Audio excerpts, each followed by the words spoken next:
Panago Pizza presents SCP. The Steve Dangle Podcast with your hosts, Steve Dangle and Adam. And we're going to kick off the show with Chris Johnston.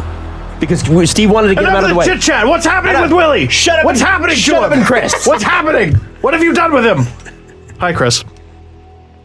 Gentlemen, I'm sorry that Willie is still MIA on you there, Steven. I saw a quote just before coming in that they're at a standstill, and I'm uncomfortable about that, and I want to know why you made that up.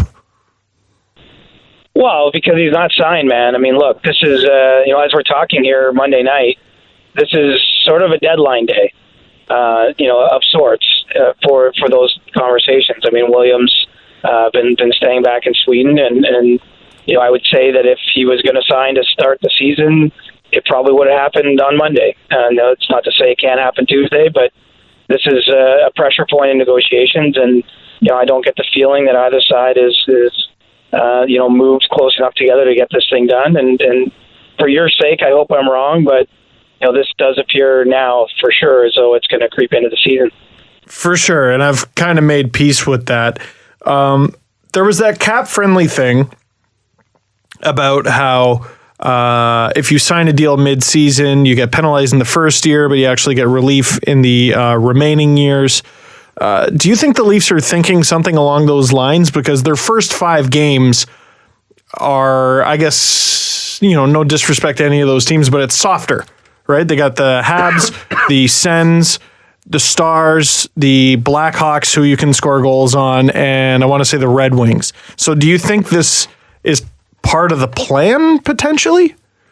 Well, probably the best way to put it is that it's just added comfort, in this case. I think that the Leafs are comfortable letting the situation play itself out, in order to get William on a contract that they deem fair. And the sad reality for a player in these situations is you really don't have much leverage. All he can do is stay away and not play for them, which, he's been doing since the middle of September by not coming to training camp. And, really it's him that's going to get even more uncomfortable, I would suspect, because, as of Wednesday, he's losing somewhere in the neighborhood of $30,000 a day of potential pay by not being part of the team. So you extrapolate that out over a week or 2 weeks, and it's easy to imagine why a player might eventually just relent and sign the best deal he can do at that time. I think for the Leafs, other than not having a pretty star quality player, there's not nearly the same penalty for them. It'll work out for them a little bit better, as you mentioned, Steve, if they sign him later in the year in terms of the way the cap is calculated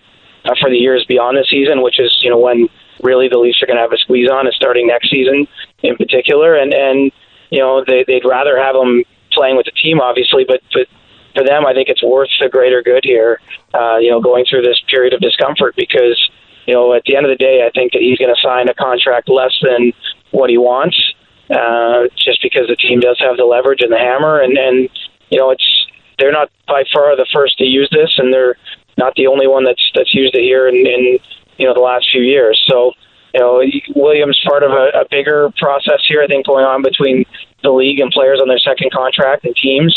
And, as much as it probably hurts fans, I think that it should comfort you on some level to know that Kyle Dubas is being smart and, looking out for the long-term benefit of the team rather than the short-term, which would be to get him, back in the fold as quickly as possible. Well, and that's the thing. Like, I look at this, and I know that I've heard through circles, at least, that his father's no stranger to how the NHL works. Played up until 2009, knows what it's like in the cap world. And so they're not dummies when it comes to business. However, even in their perspective, you got to look at this and go, what leverage do we possibly have? Because this is not a team necessarily that needs him right now. And I think that's the hardest part for them, is that if it was Dylan Larkin and you're Detroit, you don't have anybody else. But this is a team with Tavares, Martyr, and Matthews already. Even maybe not the best example, but Cody Franzen and the Leafs a few years ago. That's not a game-breaking player, but for them, he was. He was, you totally. know what I mean? And the fact that he rejected that extension now, boy. Yeah. But I guess, Chris, the thing is that what I don't understand is, what do they think? Do they really think the Leafs are going to blink here? Because if you're the Toronto Maple Leafs, why would you ever blink? You don't need to blink right now.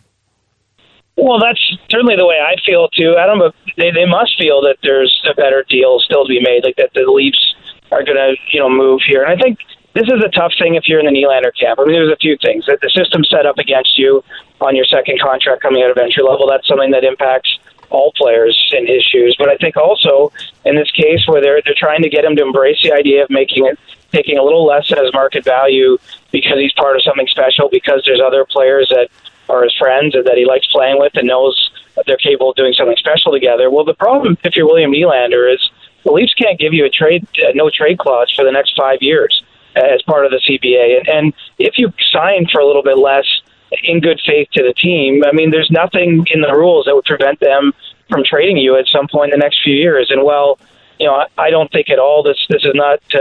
I'm not joining the chorus of mainstream media or saying the Leafs have to trade Nylander at some point. I don't believe that to be the case.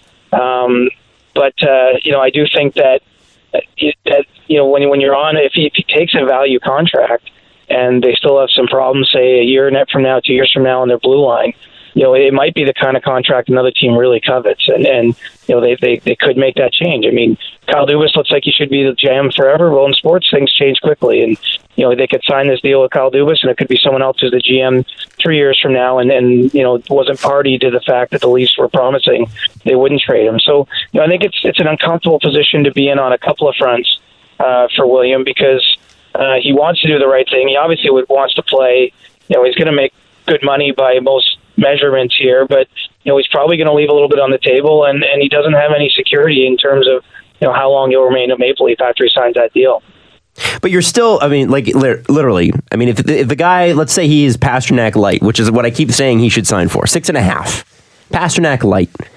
I mean, what is a player that scored 60 points 2 seasons in a row worth these days? Because that's sort of how you have to look at it, right? This is a guy that's never outperformed 61 points in a season. Let's say a hair under 7. What's David Perron worth? Well, it's a bit of a different situation. But I'd say a hair under 7. Right. Well, look, I mean, I think 6.5 would get the deal done. I think if Nylander was willing to take 6.5 times 6 or 7 years. Yep. I think the Leafs would probably do it. My sense is that they're still a little wider than that apart. And, look, the Leafs have been sticking on $6 million in their negotiations, but, I'm not a skilled negotiator, but, I've just bought a house, for example. I mean, usually the number you're on, there's a little bit of movement that could be built into that. And I would expect that would be the case from the Leafs end of things here. So I'm with you. I think if you embrace being Pasternak light, you probably get this deal done, and you got to live with it. I mean, the trouble is Marner might get 9, and Matthews might get 13. I mean, it's just that's part of it. You might be making half of what Austin Matthews makes a year from now, but he's got more leverage. He'll be a younger player. He's going to have better platform numbers to negotiate off of. He's a center instead of a winger. He's a generational player instead of a very special player. And, this is a league that rewards its absolute stars. And, I think that, I don't fault William Nylander at all for fighting for what he's worth. I think everyone should do that no matter what kind of job you're in. But, he's reached a point now where he's got to make a decision about, what the fight is worth. And when you're giving up days of pay and when you look at what the real battle's over, it might be smarter for him just to take the best deal he can make and then get back to doing what he loves to do. I'll bite. Okay, the Leafs score 5 or 6 goals a game for the first 5 games. Teams have called. What does a Nylander trade look like? Oh, no. I'll bite. I'm biting. I don't care. Chris didn't even bite. Chris is not even giving you a sandwich to bite. He's not going to be in the lineup on Wednesday. I want to know what it looks like, just to know. You have to promise me you don't radio me and splash a version of this answer on Twitter and blow up my mentions. I got Chris Nichols on speed dial, CJ. Right. Well, look at it. I've already had it happen once today, so let's see what else. I'll try my luck again. But here's the thing. The Leafs don't want to trade Nylander 100%.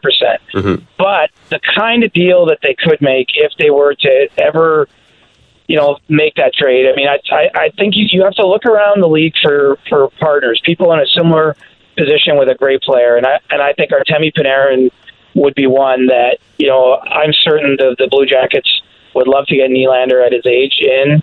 And I think you're getting Panarin plus. I mean, granted, it's Panarin on a 1-year deal, and I don't think with the cap there's any hope of signing him long-term beyond that.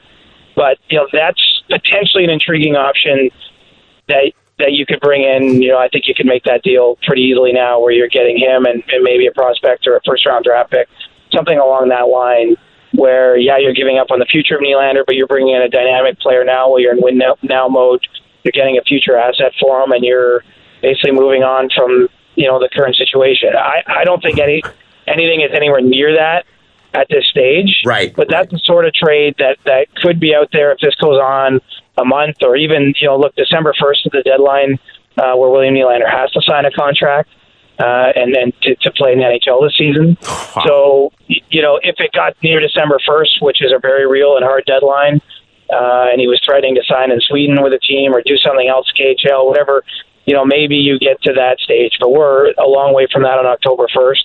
And, the truth of the matter is, I would say it's more likely than not he signed within a week of October 3rd, which is, when he starts losing paychecks. So that's going to be somewhere in the range, as I say, $200,000 to $250,000 lost if he sits out that long. Yeah, that's stupid. Don't do that. If you're a fan of this team, should you be disappointed that it's reached this point? I don't think so. I mean, the problem when you're a fan, look, you just love and you just want happiness. And this is a pretty happy time to be a fan of the Leafs. There's a lot that's going right. And you've already got this comical power play out there that's getting you giddy. And you're seeing Tavares and Marner do their thing in preseason. And you see the potential there. I mean, of course you want Nylander and Matthews back together. I mean, that's what's going to make this team truly special this year. I think a team that's going to be hard for anyone to match is that they're going to have two pairs like that in their lineup, plus a whole bunch of other really interesting and skilled quality players beneath them. So, as a fan, you're probably smarting a bit over this. It's a pain. You're tired of hearing people like me talk about it or write about it. It's sort of hanging out there and dangling out there and teasing you and bothering you. I see how every time Leafs PR tweets something that they get 1,000 people responding saying, announce Willie or whatever. Yep. But the reality is that he's going to sign his deal, and this will largely be forgotten by basically everyone involved. I mean, I can't wait. There's not even bad blood. I mean, this isn't it's not a true fight. This is a fight that RFAs have every single year with their team. The problem is right now, if you're a Leafs fan, the Leafs haven't had an RFA in this situation really since Nazem Kadri, a number of years ago, and he signed, the day before training camp or the night before training camp. But this isn't a fight. Happened. Right. Well, this isn't a fight the Leafs have had much because they haven't had all these, great young players transitioning to the middle stretches of their career. I mean, this is the if you look at the yin and the yang, this is the negative side of having awesome young players and a salary cap. Yeah, and these fights have to happen, but I don't think you should be disappointed because if the Leafs assigned all the players to what they wanted, they'd have to be losing everybody really quickly, and you wouldn't like that either. It's astounding to me. It's like people have lost their effing minds in terms of this. Just we haven't even played a game yet. We haven't played a game yet, and people are freaking out about this. And I don't think there's any reason. I agree with you, Chris. The thing is, this happens. Leafs went undefeated this preseason. The Marlies went 0-2. Okay, but that's how I look at it. But the thing, Chris makes a really good point there. Is this happens all the time? This happens every year. It just doesn't happen in Toronto, so everybody's lost their mind. And I think it's funny to contrast that now too. Is that it's leading to this collective anxiety that's happened. So not only is William Nylander never going to sign and they're going to have to trade him, but Mitch Marner is magically going to make $10 million next year, which, by the way, was one tweet from one person. And Chris Johnston, I don't know if you remember this, but one of the people you made time for this summer, thank God for you, was Steve and I. And you came on our show on The Fan when we were filling in for Jeff Blair, and we were talking about Darren Dreger dropping this. He could make $10 million playing with John Tavares. And it's just stuck. Which it's stuck. But there's no proof of that. No, and the fact is everybody's forgetting that Marner has no arbitration rights and is in the same position as Nylander. He's not going to make $10 million. He could make a 9? Maybe. We're probably going to be in the same position next year. It's possible. I mean, I hate to say that. It's possible even with Matthews. I think it's less likely just because I do believe the Leafs will do what they can quickly to sign him and sign him for what, make him one of the, if not the most high-paid player in the league.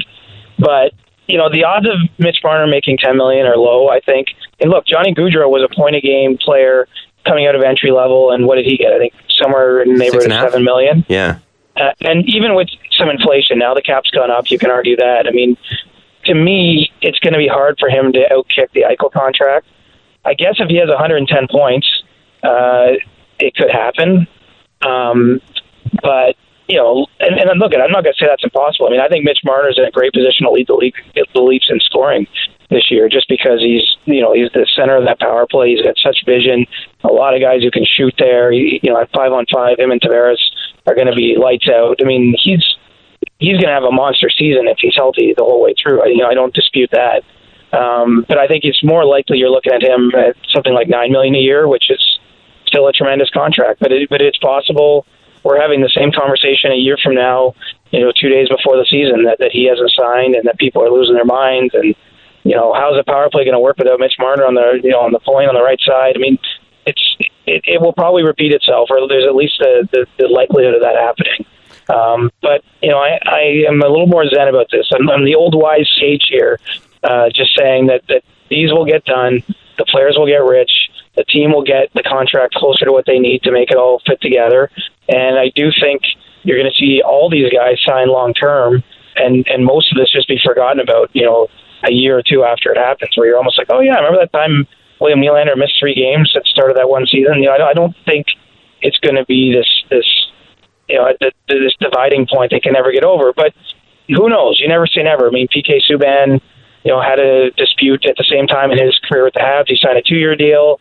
They ended up going to arbitration after that. He signed a long contract, but they traded him out of it. Maybe some of the bad blood, and I think there was a lot more to that, but came from the fact, they were never quite on the same page with the contract. And it's still a business. On the flip side of all the fun and games is that, these guys have short careers. They have a small window to earn this kind of money, and it's hard to really fault them for going after their maximum value. Well, I think the difference with PK is that he had character issues, right? There's so many character issues, just for sure. So much character problem. Good thing the Leafs signed the best one, the best Subban. Chris Johnston, quickly while we have you, because I know we got to wrap it up.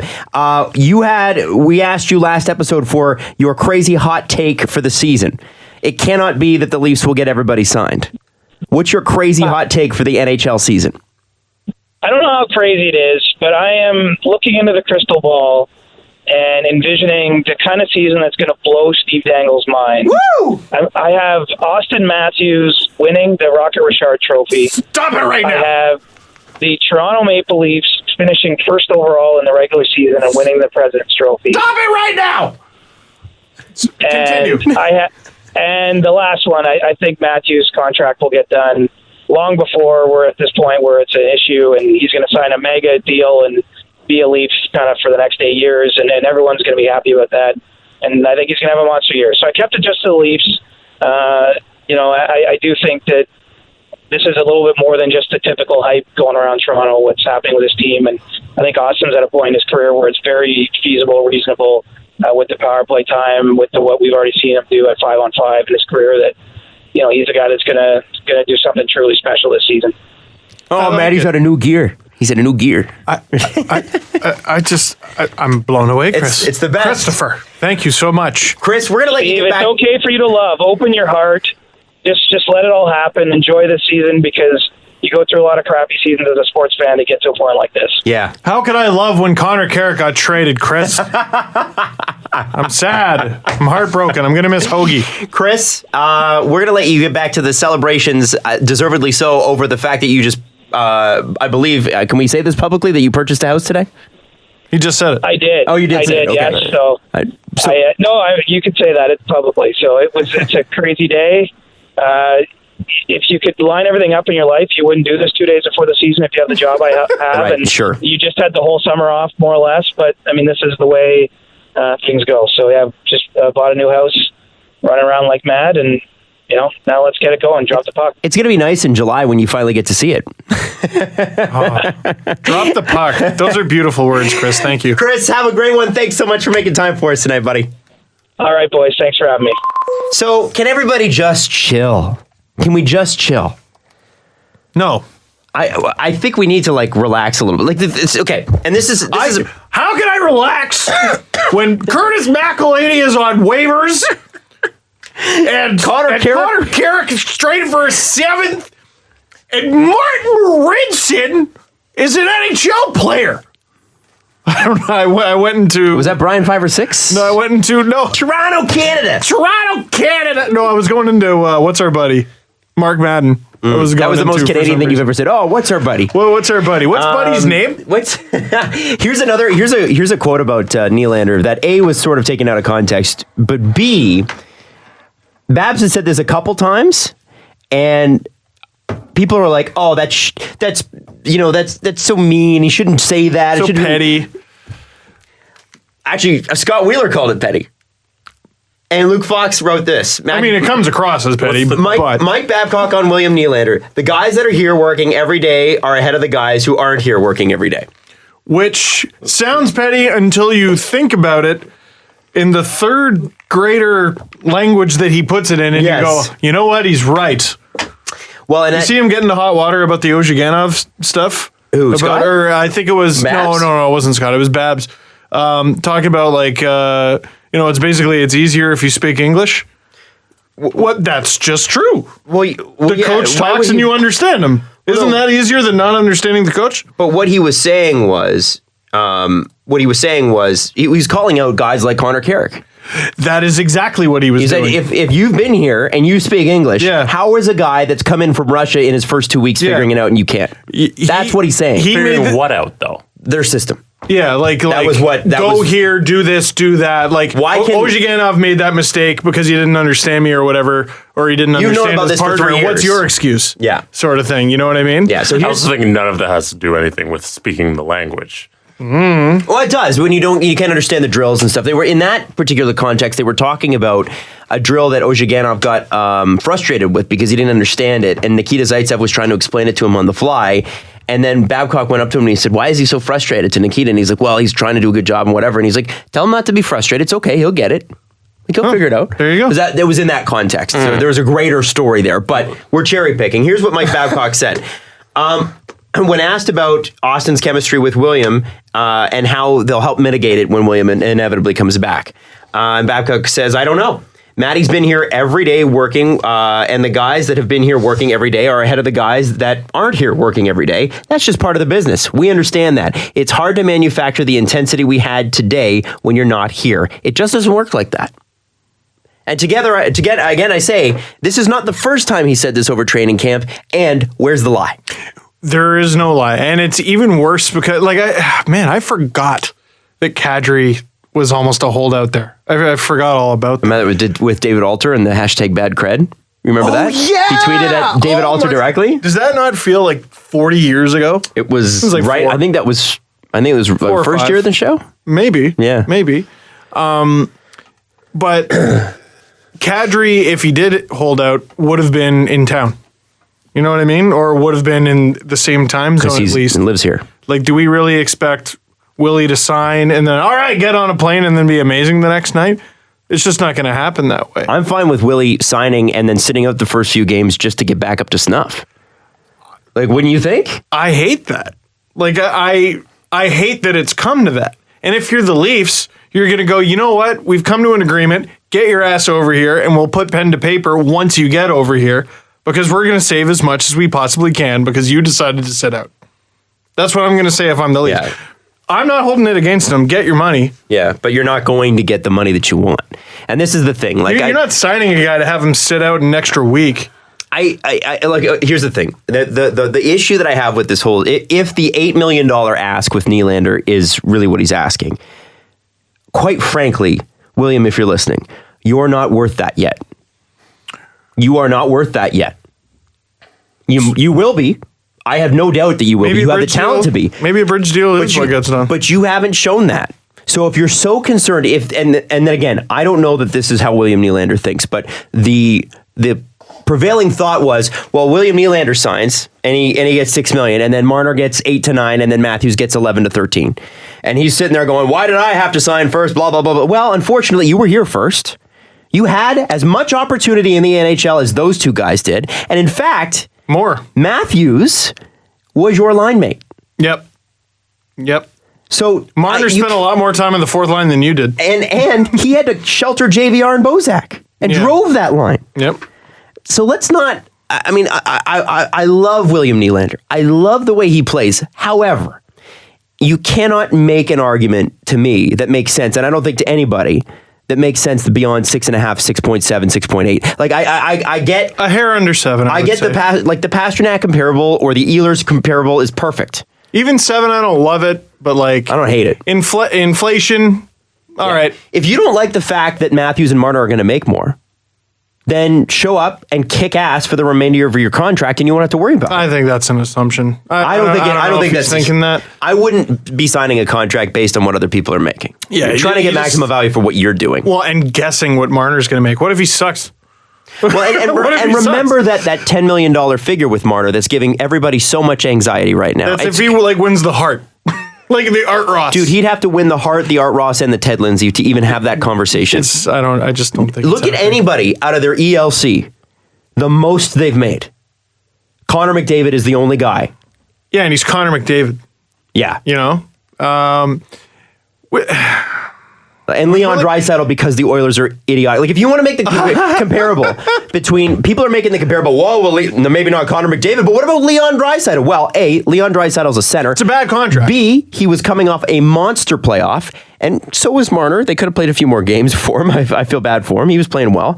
But the fact is, if you want to compare those contracts, you also have to compare the GMs. I wonder And when you compare the GMs, Chiarelli hasn't had a great track record lately. Well, he's got a longer track record than Dubas, who's got blah, blah, Surely blah. longer. Now, just for comparison, Tarasenko, Kuznetsov, Jack Eichel, Ryan Johansson, Kucherov, and Claude Giroux are all above 7.5 at the age of 26 and under.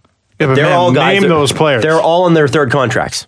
No, that's not true. Who's Jack not? Eichel is 21. Okay, Jack Eichel. Tarasenko is 23. And he's on his third contract. The second contract? Because, signing date's 2015, so that's his second contract. Mm-hmm. Yeah. And Claude Giroux, that was also his second contract because he signed that in 2013. Kucherov is definitely his third. Yep. So And Giroux's a center. Sure. Yeah, well, and Johansson is also a center, but like, I don't love that deal. Yeah, I liked it when he signed it, and I'm like, I don't like that anymore as much. I thought it was better than it was. Nashville's got good players, but they're what's their 1, 2, 3 at center? I think it's Johansson, Turris, and Bonino. Good. Yep. You know what I mean? You need game breaker, and Johansson can be that. He needs to show more for Nashville to really get ahead. Turris needs to be the Turris that he was when he got there, and not what he was at the end of the season. And maybe what he was in Ottawa. This guy was terrifying. Nylander, I just don't know where it's going. I wonder if part of it has to do with, like, this situation was a bit manufactured by the Leafs. Because remember, that half season when they called him up, they didn't have to do that. They chose to do that. Remember the whole, is it a good idea to burn a year of his ELC? It was a smart move. This is manufactured. They planned this situation, and in a way, they planned the fight. You know what I mean? They planned maybe getting him to take less as a result of doing that. And he's sitting here going, he's had a couple years to prepare. He saw the move. They showed their hand, sort of, in a way. He's like, all right, well, I've had a couple years to prepare, and here I am sitting. I got my number. I am getting all that money that you think you are saving. Not on my watch. Not my money. He's getting all that money that the Leafs think they're saving. Maybe that's it. I don't know. Hopefully, Tyler Ennis is wicked through the first 5 games. That's all I got to say. I don't think it matters. And Josh I just don't think it matters. I really don't. And I don't think he has even less leverage than a guy like Dylan Larkin would have had. Because there's such a lack of talent on Detroit that's like elite level. Dylan Larkin's the closest thing to that. In Nylander's case, he is the 4th or 5th best player on the Leafs. Gee, Matthews. Wow. And I don't know if you want to compare defensemen, but you might say Morgan Riley's far better at his position than Nylander is at his. You're going to get a bunch of people yelling at you, but 4th is a legit argument. Yeah. 4th best forward. He's the fourth best forward. Yeah. Is the argument. Yeah. He is. Yeah. And he's not a center. He's not a center. It's dumb. It's dumb. I'm not allowing myself to ask. But it would have to be incredible. That package that CJ mentioned. It'd have to be Panarin plus, unless you need it. What you need is Panarin on an extension. If you can say, hey, listen, can you do 8 over 8? No, well then it stops being plus. It stops being plus then if you get him on an extension. But the idea, oh my God. Well, then isn't it something you should do? Or consider? Matthews, Panarin, Marleau would be pretty sweet. I won't lie. I don't hate that. Matthews, Panarin, so the MPM or the MMP or the PMM? The holy shit sick line. Yeah. That's what you should call it. Yeah. Oh my God. Holy shit sick line. Holy shit sick. Oh my God. That's the thing. If you've got Panarin, people stop talking about Marner and Tavares, and they start talking about how many goals more than the league is Austin Matthews going to get with a guy like Panarin on his wing. That'd be phenomenal. He'd be crazy. I'll run over a Nylander jersey with my car. With an extension. Yeah, we need an extension. So right now, are you taking an unsigned William Nylander or a signed Artemi? One of them's going to play, and one of them's not. Panarin. I want an extended Panarin. It has to be extended. You take that over Willie right now. Yeah. Over a not playing Willie? Sure. Are we having this conversation? A Willie that's going to sign in a week. The thing is, tomorrow. he is going to sign. It's silly to even think about. But Artemi Panarin, that's an elite player. Truly is elite. Not generational, but elite. Special. And Nylander's at least 3 or 4 years younger than him. Yep. 26. But you don't know. He's got the potential to be him. You don't know that Nylander's going to develop into that. You know that Panarin is what he is already. Right now. It looks like it, though. Yeah, it looks like it. So that's the trade-off, right? You're trading up a couple years. You're trading some future wins for some present. Maybe. I still think Nylander's the guy because he was, I've said it before, he's producing at a clip, a point per game clip, whatever his point per game clip is it's almost identical to Tavares at his same age and the same amount of game played. So to say that Nylander's not going to be a 35 plus, 45 plus assist, 35 goal, 45 plus assist guy eventually, I think he is. Yeah, but even if Nylander's a 50 assist guy, 60 assists, Panarin had 82 last year. Assists. He was. I'm pretty sure. No way. Bananas. Oh, he 82 was so points. good. Sorry. 82 points. 82 assists? 55 assists. 55 assists. He's Panarin, in a league where 100 is impossible unless you're McDavid. What were the scoring leaders last year, Jesse? Can you bring that up? Because I know just in points. Yeah, and last year was an offensive boom. Yeah, it was whoa for the first time in a long time. Yeah, it was way higher than any recent year, and I still think it was just the one guy. Maybe I'm wrong. McDavid led in points with 108. Giroux came second, 102. Kucherov 100. Malkin 98. McKinnon 97.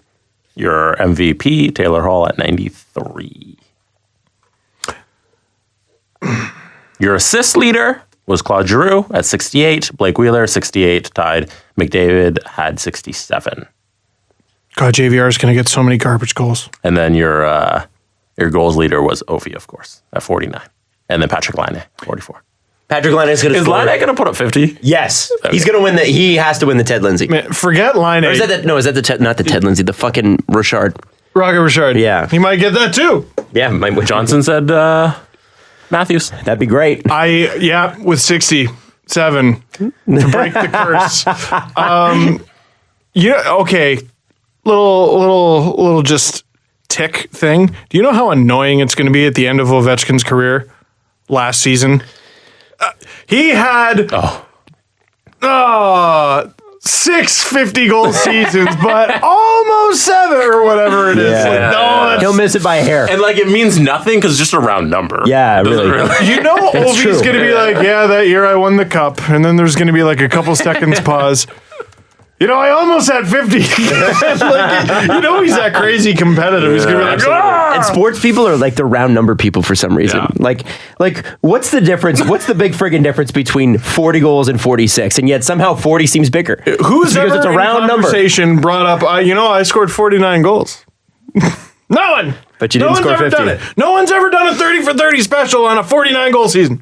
Never. That's right. Never happened. 49 and 49? Hell no. 50 and 50. And as far as, I just want to wrap this up, this quick conversation, this part of it up. I've mentioned Marner before. Like, obviously, the whole thing started when Darren Dreger tweeted, he might make $10 million. I might make $10 million next year. Hey, congrats, Not likely, but maybe.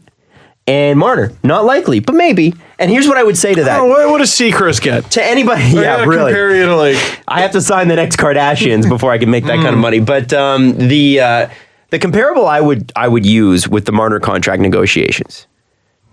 Oh, Marner. Okay. With Marner is, okay, first off, he has no leverage. He has no leverage other than the fact that he's a really good player and deserves a good amount of money, and he does. But if I'm looking at Mitch Marner and he's saying, I want $10 million, I go, are you a center? No, I'm not a center. That takes off $2 million. That's right $2 million right there. And Tyler Seguin, who has led the league in points before, multiple times, is making, after next season, because he just signed his extension, $9.85 million. Are you Tyler Seguin? That's gonna end up being a real nice deal. But are you Tyler Seguin? The way inflation's gone. 9.87? 9.85. 9.85? You're not Tyler Seguin. 9.87 would be so specific. Now, Mitch even Marner, 9.85 upsets me. I don't know why. Mitch Marner can be Tyler Seguin. He can be that good. He can be, like, he could probably be the best play driving winger in the league if he wants to be. Mm-hmm. Patrick Kane at his peak. But are you telling me that you're Tyler Seguin right now? That you've proven that you're Tyler Seguin right now. 2 60-point seasons and they're saying 100 points for some reason that's thrown out there. 80 points I would be happy with. If he gets 80 points, that'll be impressive. Also, answer this. Do you want to win? You want to win or not? It's too hard to do. It's too hard to do. Go ahead, get your money. I think getting your money is more important than winning. We cannot the difference of emphasize 8 to it 10 million? enough. You would want to cut for that? Because again, he's going to have another kick at this, right? He's going to sign a 6-year deal. You win the Stanley Cup in Also, Toronto, I don't people will think just walk up to you and hand you cash. I don't think that's not true. That is definitely true. I will hand Mitch Marner $100. Hey, guys. Show me the last time they won the cup and that happened. Oh, wait. There's no Toronto's example of different. that. Thank you. Toronto is more special than your Thank you. NHL market. And don't forget it. As unnamed, Washington garbage. as an unnamed NHL player once told some people that we know, you can make $500,000 in Toronto for just being pretty good. If you're a bum. $500,000 when you're retired. Just signing autographs. You can make league min For sure you can. for the rest of your life. For sure you can.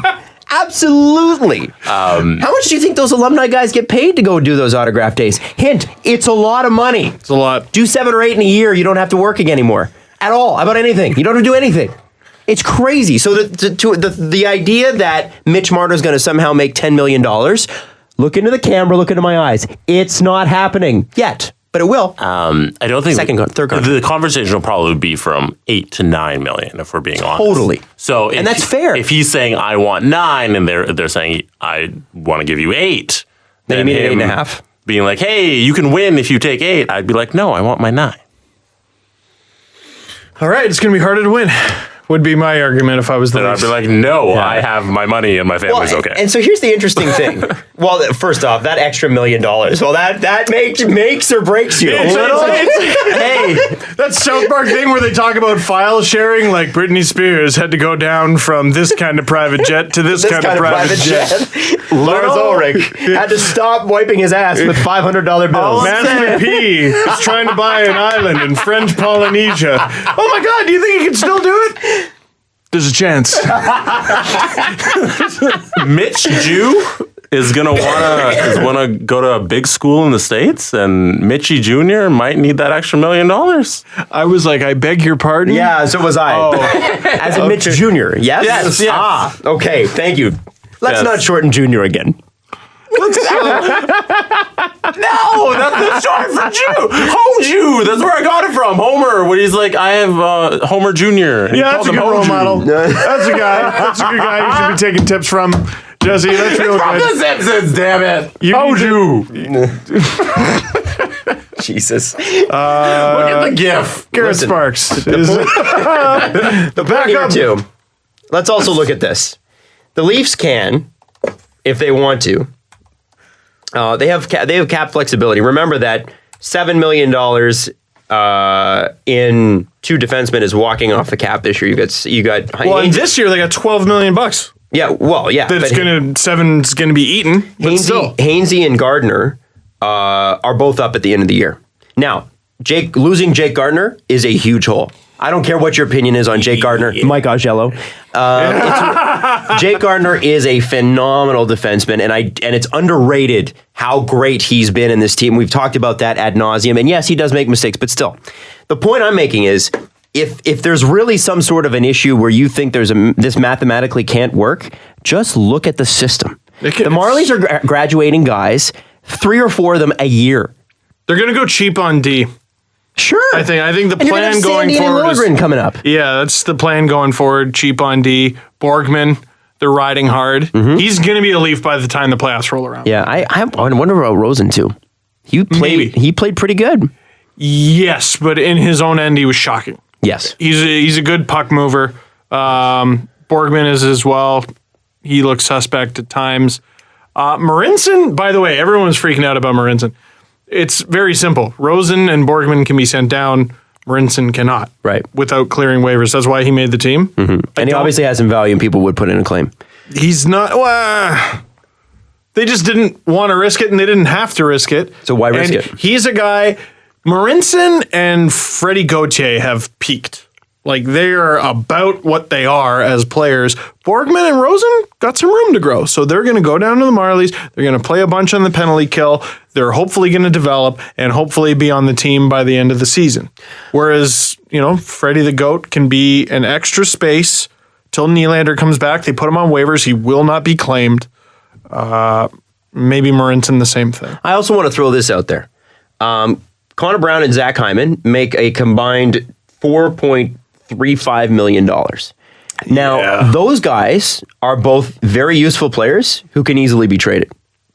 Like, if you're looking to dump salary because you need to fit these guys into the cap, the guy you trade is not William Nylander. The guys you trade are those guys. Now, is your team going to take a hit if you don't have those types of players? Sure. But the whole point with the Marlies is to be able to replace those guys. And it's easier to replace Connor Brown and Zach Hyman than it is to replace William Nylander. And worth noting, I think something that could be an issue is Kapanen is RFA at the end of the year. Well, so is Johnston. Oh my God! What a great problem to have. But they're not going to. Those guys are going to make more than a couple million. Every guy we mentioned is a good player. Which the previous conversations we've had on this show, earlier in the podcast days, no, we weren't always talking about good players. We were like, please, Leafs, don't sign this guy. Yeah. Please don't we haven't sign had that David, conversation David for a while. Booth again. Yeah. Oh my! Remember that? Yeah. Do you remember that? Yeah. And apparently he popped up on my Twitter timeline a couple weeks ago. Oh, David. Yeah, we kind of knew he was in a bit of an a-hole the whole time. That's sort of been the thing that's following him. Who's the guy on this year's Leafs, because we know they're going to score 1 million goals, who's going to leave here and then get way overpaid and not score a bunch of goals and get a bunch of assists because he's not on this team anymore? Well, I mean, Zach Hyman's playing on that Marner Tavares line. If he doesn't score 25 goals this year, what's wrong with Zach Hyman? And then he never scores 25 goals ever. No, never. I think Connor Brown is actually a 20 goal scorer. And I think if you put him in like an Arizona situation, that guy is a power play 20 goal scorer easily.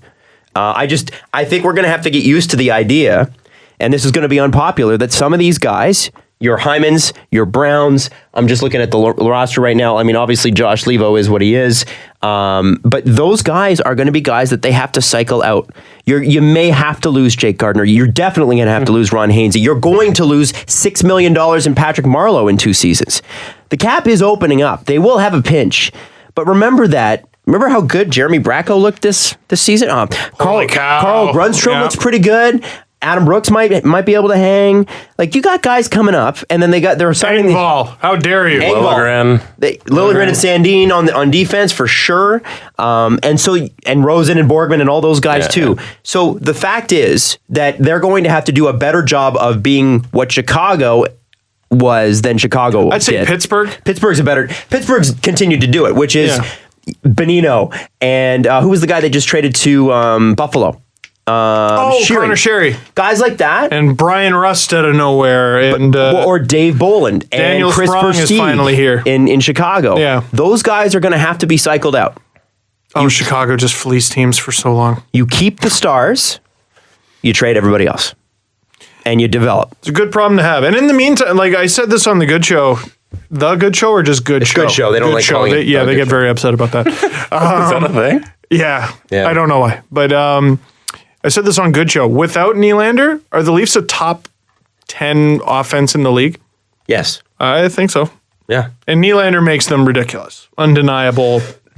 Top 5, top 3. Does it concern you with the Chicago comparison that since signing Kane and Taves to that deal, they've never won? No, because they've been extremely stupid about the deals they've made. Yeah, okay. Like the Seabrook deal is a monstrosity. Mm-hmm.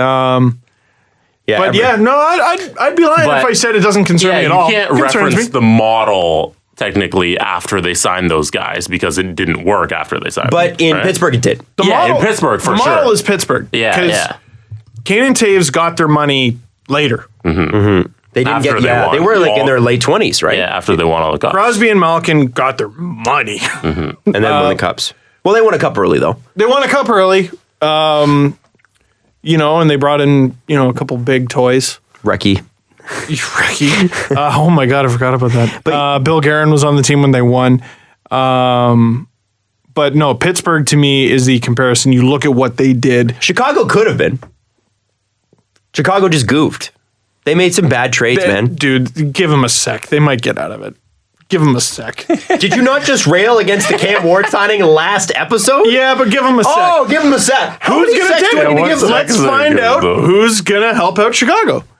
Adam, don't forget, there's a line. Everybody wants to help Chicago. Don't forget about the line. You're absolutely right. You're right. Cam Ward's going to be on another team by the end of next week. It's just a prediction. Watch. You watch. We should give a positive update. Corey Crawford was medically cleared to play. Unreal. I like that. That. Unreal. And I made a couple I don't know if he's going to play in the regular season, but so far he's been cleared to practice. So it's good. Which is great news. And a couple of people got on me because I was suggesting, maybe Craig Anderson to the Blackhawks. And I wasn't just saying Craig Anderson magically appears on the Blackhawks roster. You would obviously have to use your imagination, boys and girls. No, Jesus Murphy. Get off my case. Four straight. Remember the NHL used to be able to do the 4 straight? You just turn off, reject trade. That's what Stan Bowman's done to life. or used to anyway. But it was under the assumption that Corey Crawford would not be able to play. Obviously, they're not going to have 3 goalies making over $3 million. I'm not an idiot. But no, it's amazing that Corey Crawford is playing. And when he's healthy, top 10 goalie. Oh, yeah. Real good. 100%. Real good. If he stays healthy last year, they might make the playoffs. If there's anything that's proven Corey Crawford, and I've always given Chicago fans a hard time about Corey Crawford, always, because I've always said, he's okay. But if anything proved that Corey Crawford is one of the most valuable players Chicago's ever had in their history. Last season. Yeah. Man, they had an emergency goalie play for them. Like that thing where you always look at the game and go, but it never happens. It happens. That was name the goalie who got hurt. Steve, don't ask me to do this. I'm asking you because I can't. Oh, name the goalie that got hurt for them? Probably Anton Forsberg. I don't know. No, it was some other guy. I want to say it started with an E. The guy who wasn't Scott Foster. I remember his name. I don't remember the name of the guy who got hurt. I'm actually surprised he was playing you don't. Well. I'll let you know in a second. Jesse, are you sort of surprised that Steve doesn't know that? The guy who got hurt? Yeah. You should know that. I feel like that's you spent the summer watching hockey highlights. How did you not? Essenza. Adam, are you I'm going to be dying. okay? You have the same thing that Mrs. Dangle has and I had. And Caprice has it now. It's just That's it's good. bloody cold. I think I gave it to you guys, so I win. thanks for that. It was a hot Appreciate makeout it. session for what it's worth. Yeah. On the game against the Winnipeg Jets, when presumed starter Anton Forsberg was sidelined with an injury, but then who went in? Alves? What? Let me see. This guy.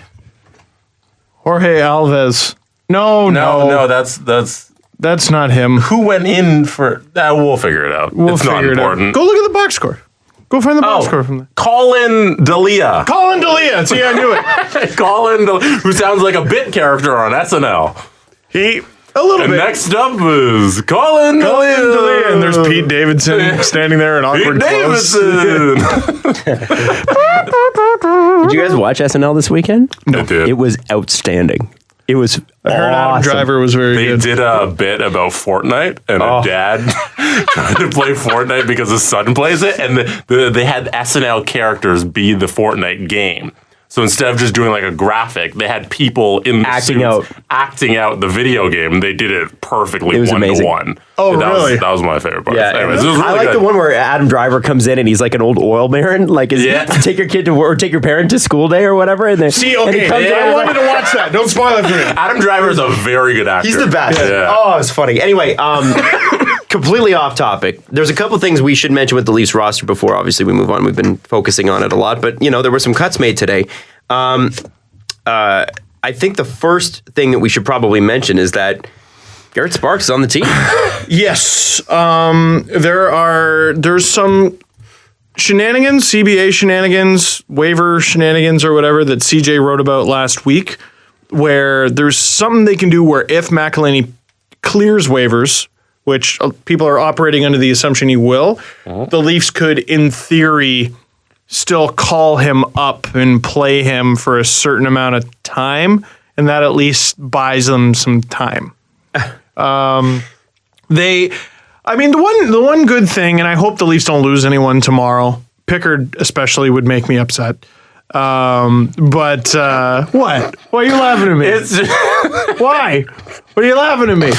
just the fact that an NHL player who's the fourth string goalie on a team Would make me upset. you use the words "would make me upset." You don't understand. People think it's a bit. It's not a bit. That's why it's funny. Oh, Steve, I don't like your shtick. None of this is shtick. That's why it's I'm great. sick of the head. Okay, I love this team. And you are a tomato right now. You're I so am right. a tomato Adam, that bleeds blue and white. if Calvin Pickard gets claims on waivers tomorrow, are you going to be upset? I'm not going to lose any sleep over it. I'm gonna be furious. Is it going to ruin your And then day? get on camera and pretend like it's all right, but knowing damn well it's not all right. Gonna be making the intro for my new LFR videos and soaking the laptop with tears. I'll be so sad that we lost a 6th round pick and Tobias Lindbergh. Furious for nothing. For a guy that helped For backstop one the team start against Colorado. to the freaking final. Maybe you like throwing away fourth string goalies, but I do not. Adam, we all day. What's his name? Chris D'Elia? Or is that the comedian? Colin D'Elia. Chris D'Elia is the comedian. My bad. Chris D'Elia's funny. D'Elia. He's funny. Check out his special on Netflix. Great. Yes, absolutely. And it's what a multi-talented man playing for the Blackhawks and having a Netflix special at the same time. You would give that up? We'll never get the chance to see Calvin Pickard's Netflix special with the Toronto Maple Leafs, Adam. So anyway, I'll be furious if he gets claimed on waivers. I think the Leafs proved today. Below league average goaltender I'll was be claimed. furious. I wish we could find another goalie who can not play that well for us. He played one game. How actually dare you? Shut up! When I'm talking about Calvin Pickard, you don't cough. Listen, I was for Calvin Pickard being the backup. I still, listen, I'm happy for Garrett Sparks. I understand why they did it, but prove it, man. You got to prove it. Yeah. Like Calvin Pickard has proved through 87 NHL games. Well, prove it, man. What do we, he what? He's played 87. He what? I am with Kyle Dubas is on my side. It's not good to lose players for nothing, and they proved that today by getting a 7th, maybe even a 6th round pick for Connor Carrick. There are a lot of value in 6th and 7th round picks. If There's 4 players on the team that are that. He will be a 6th round pick, and he'll have an easy time playing 50 games as long as Roman Polak is not on his team. Oh, thanks to Betsy. As if Connor Carrick is on Roman Polak's friggin' team. What's hilarious is that As if. the Stars are bad enough to play both of them on defense. Man, when that trade got announced, it was like, really, they need him? And then I looked at him like, oh, damn, they do. He'll play. He'll Wow. play 50 games. Yeah, for sure. Ironically, he's probably going to replace Julius Honka. And people are going to be mad. Oh, man. And it's going to be great. That argument in July 2 years ago was sure worth it. Julius Honka. It's like, you ever see The Perfect Storm, George Clooney and all that? This is 2 hockey Twitter arguments just fusing together. The perfect to create storm. A superstorm. The perfect 7th D storm. And Mark Wahlberg's just on a boat like, whoa. With his Boston accent. It's going to capsize the boat. There's a storm. Sorry. I'm not good at this. Calvin Pickard played 50 games during the historically bad Avalanche year. On the historically bad Avalanche. Yes. Yeah. And he was the historically bad goalie. And he was the goalie for them. And he had a 905 save percentage. 904. 904, which is roughly what Cam Ward has gotten over the last 6 years. And yet. And he makes $3 million. Actually, I'm impressed that it's 904. Yeah. I'm actually really impressed. Yeah, you are. Would you give that guy up for nothing? No, you wouldn't. Well, I would try not to, for sure. I mean, but they are waiving him. So Colin Foster. Can we actually is talk not about as good at whatever his name? D'Elia. Doesn't matter. Chris D'Elia. can we Pickard actually is talk his name. about Garrett Sparks, though? Or I would love to. No. can we talk about the fact that that's a great accomplishment for him, that he's made the team? He's got a body of work. He's got a good body of work, and he's sure got his body of work. Do you think he earned it? Not in camp, but I mean, I can understand how you go, the guy won AHL goaltender of the year, which is flying in the face of everything I argued last show. Would I have picked him based on what I saw? No. However, I understand going, hey, well, I mean, why not give it 20 games to find out? Here's my answer. No. You have time. He did not earn it. Is it more contract and salary cap and Yes, it is. logistics Yep. more Yeah. than he earned it with You're his not play? going to lose McElhinney- Curtis McElhinney. McElhinney played the best hockey of his career a little too late.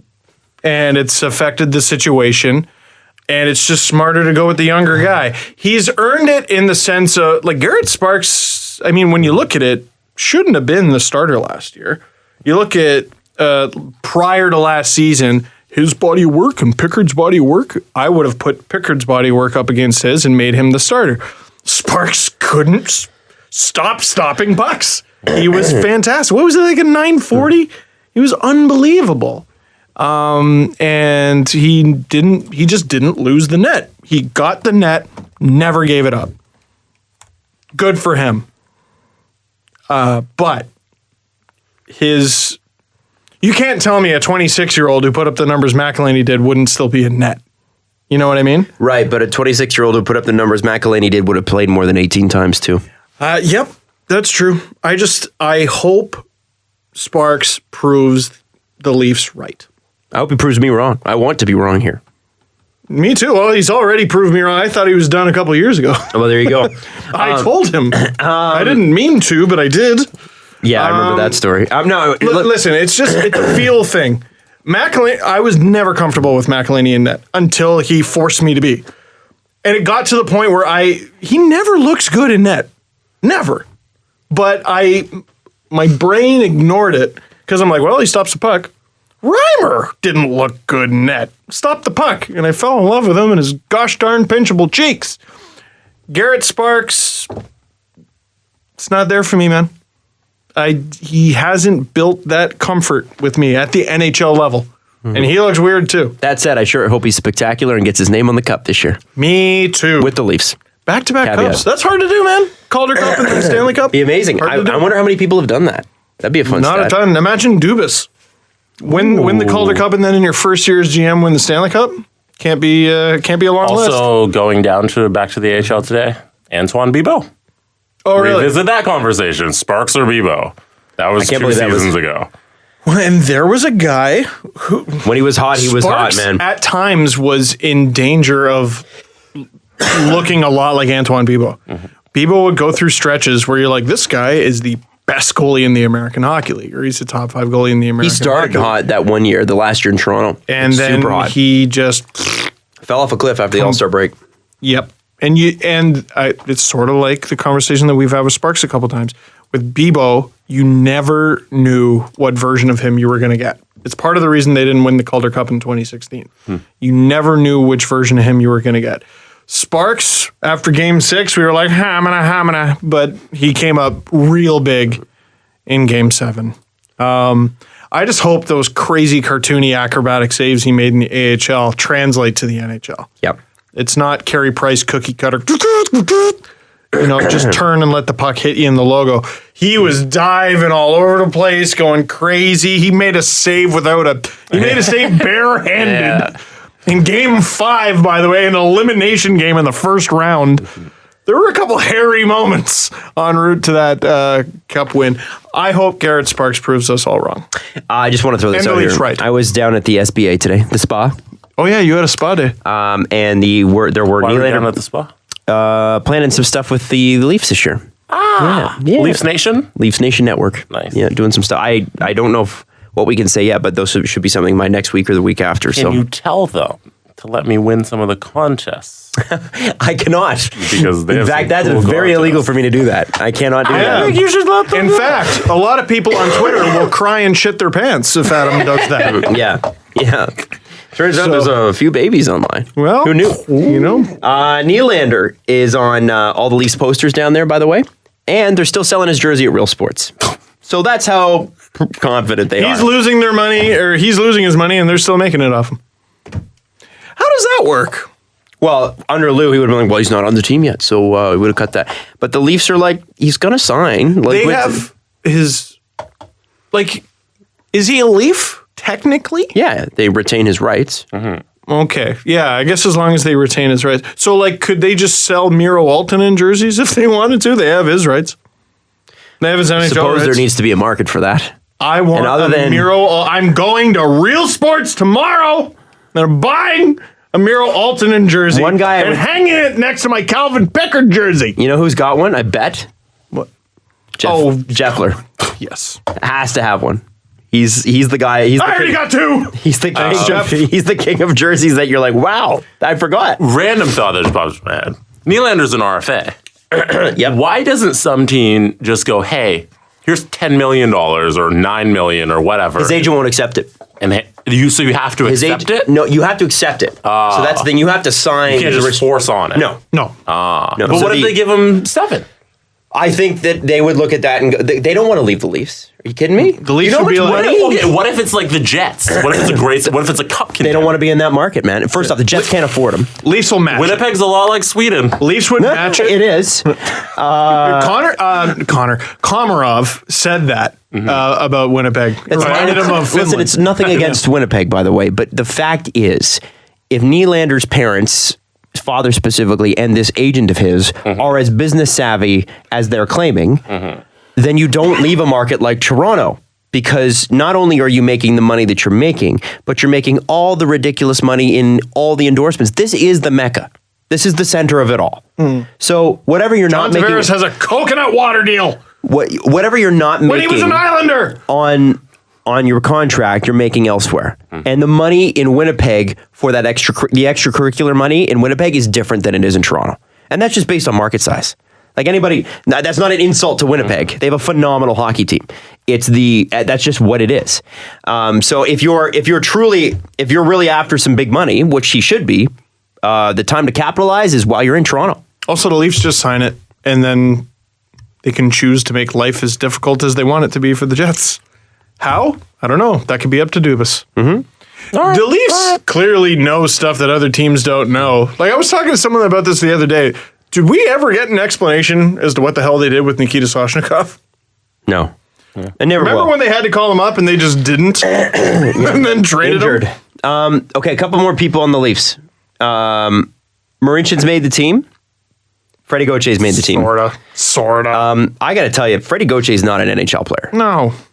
He can't hang. No, but if someone gets hurt, okay, yeah, you throw him fourth line right wing. He's not even a winger. Who cares?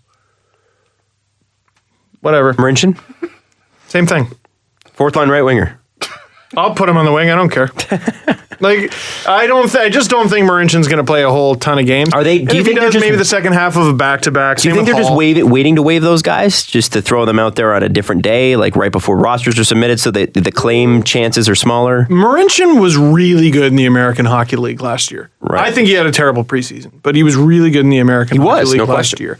So I believe that they would be willing to give him a shot. And I've been yelling for a long time that the Leafs need to use their spares. And would it be the worst thing in the world if they, on the second half of a back-to-back or whatever, just every now and then, gave Justin Hall a shot? He made the team too. Exactly. Or Marty Marincin a shot. I don't think it's the biggest deal. If they suck, that's when it becomes a big deal. Sure. Okay. Do you like or hate or have an opinion on the Connor Carrick stuff? The fact that he didn't make the team? I'm just disappointed. But was he ever really good enough? Are they really... Greg Popovich had a quote where you got to make him... If he doesn't play you, you got to make him play you. If he doesn't play you, he looks like an idiot. That's way you've got to make it. Connor Carrick never did that. He just didn't do it. He didn't have a great preseason. All the same stuff. Giveaways. Gap control. Took too many penalties. Was rooting for him the whole time. I just don't think Connor Carrick could be what the Leafs wanted him to be, which is Igor Ozhiganov, basically a bigger guy, penalty killer. Andreas Borgman is going to be what they need, I think, and they're going to develop him into what they need. Carrick, though, I think could be what Dallas needs. Because I've said for a while, oh man, that Dallas offense and their defense isn't very good. Apparently last year they actually had trouble scoring, and I didn't know that until I looked it up and people screamed it at me. It was in reverse order. People screamed at me, and then I looked it up. Carrick can move the puck. Carrick can wire it in through traffic. Carrick can bomb it. He's got a lot of good qualities. He's fit as hell. It just bums me out. When you sort of, with Carrick came to the Leafs in an era where all we had was our imagination. Mm-hmm. He came to the Leafs. He was one of the bright spots. Oh my God. We even thought, Tobias Lindbergh might be something. Yeah. Oh, dude. He got a secondary assist on the power play one day in Buffalo. I was at that game, and I was just like, oh my God, he's amazing. Andrew Campbell got called up. Can't wait to see what he does. Remember that? A couple Marlies captains ago? He's a good guy. Byron Frais. I don't know why I had to bring him up. Byron Frais. Mm-hmm. Also on waivers recently. But Carrick got brought to the Leafs at the end of the 15-16 season. I said this all in a video today, but what the hell? In a trade, the Leafs traded Daniel Winnick to the Washington Capitals in exchange for Brooks Laich, Leafs great, a second-round pick that turned into Carl Grundstrom, and Connor Carrick. Hell of a deal. Pretty good. Carrick got sent down to he scored a goal with the Leafs, who cares, their season was done. And he got sent down to the American Hockey League for their first real good playoff run in 2016. He had 18 points in 15 games. He was so good. He was such a monster. The Marlies were losing 4-1 in game 3 of round 1. And they tied it by the end of the second. And Carrick had a hat trick. Wow. He was so good. Next season, 67 games with the Leafs, 8 points. And playing mostly top 4 because it was Hunwick and Polak. And he was playing with Gardner. But Gardner's the one handling the puck, right? Mm-hmm. So if Dallas gives him different responsibilities, maybe he's on the second power play unit. I got to imagine Klingberg's on the top one. Maybe he can do something. Maybe he can be what Dallas needs. He wasn't what Babcock wanted in that role and was never going to be. He was never going to be the guy who's 6'2" every time he steps on the ice. It didn't matter what he did. Right. And he wasn't good enough at the other things to excuse that. What does it say about the Leafs that Roman Polak can't crack Dallas's lineup, but he was on our team all last year? It says they stubbornly did something extremely stupid that they never should have done. What is it about $1.3 million that is the kiss of death? Roman Polak and Connor Carrick have the same cap hit. They got traded to the same team. What the hell? Ozhiganov has such a low bar to jump over. Yeah. Like, honestly, like... Stay on your feet all game. If I don't notice It's amazing to me that people are so down on him. I'm like, he's the best guy we've had in that role in time. Yeah. Like, Yeah. oh, my God. Oh, my God. There was a really good thread going around Twitter about him. Like, he's not perfect, and he's making mistakes. He hasn't played on North American ice yet. But I liked what I've seen so far. Leafs did too. And A lot of people don't want to like what they're seeing, though. No. People do not want to like what they're seeing, and yet, I got to tell you, he's been pretty good. Did you see Justin Hall out there? Yes, did you? Not You're really. going to tell me he had an amazing Connor in the Carrick did not. offensive zone? Hall is a terror. He's a great player in the offensive zone. He's also a terror in the defensive zone. He's a bit of a rover. Yeah, he's a big F3 guy. You better be aware when he's out there because he can take it for a walk and make some amazing things happen. But if something doesn't materialize, they turn the puck over behind the net, goes the other way. You're boned. Mm-hmm. You better be real responsible. Travis Dermott, good thing he's mobile because he's going to be on that third pair. Yeah, it's just out of those three though. Can I definitively say, based on what I saw, Carrick was even second best out of Ozhiganov, Hall, and him? He had a bad preseason, man. And it was his chance to prove it. Josh Levo looked great. And look, it's not good to base your decisions. It's not good to base your decisions on such a small sample size, but one looked good, the other didn't. And there it is. Let's be honest, those guys have had their chances before. This is not the first chance. And, Leafs going out and get a guy. Like, if Ozhiganov wasn't good enough, he wouldn't have made the team. Like, Babcock isn't so stubborn that he'd be like, you know what, C's, you kicked his ass out there, but like, they have too many guys for a reason. Yeah. Yeah. Poor C's. Hope he has success in Dallas. I think he will. Shea Weber is now the captain of the Montreal Canadiens, and it's actually watching his press conference today was really cool because he, it was finally a feel good story for Montreal, even though he's got knee surgery and he won't be back till December. But he actually had to read the statement in French on TV, which has to be. Oh, he did? Yeah, I respect the fact. Yeah, I respect the fact that he went there. Because you have to, right? In Montreal, you need to and you should. And I'm sure he's working to learn French. But the thing that stood out to me about this story, there's a quote from Marc Bergevin, which we'll get to. But the first thing I want to talk about is the fact that this was not a player's decision. And we talk about captaincies in Toronto and rushing to find a captain. Is it Matthews? Is it Tavares? Is it Riley? All good picks. At the end of the day, it doesn't matter. And this, to me, is what matters. If it's management picking a defenseman or picking any player to be the captain, which happened here in Toronto, we've got experience with it. Oh, yeah. I got to tell you, didn't work out that well. People think we're picking on their team. No, it's just we've seen all the bad shit. All the bad things. The gamut. All of it. The bad dictionary. Dion Phaneuf showed up here. Oh, culture change. He plays loud music on the stereo in the dressing room. That's a captain. That's legitimate arguments people made at the time when Dion Phaneuf became the captain of the Toronto Maple Leafs. And I honestly, at the time, I didn't know how low we were setting the bar. He plays music loud.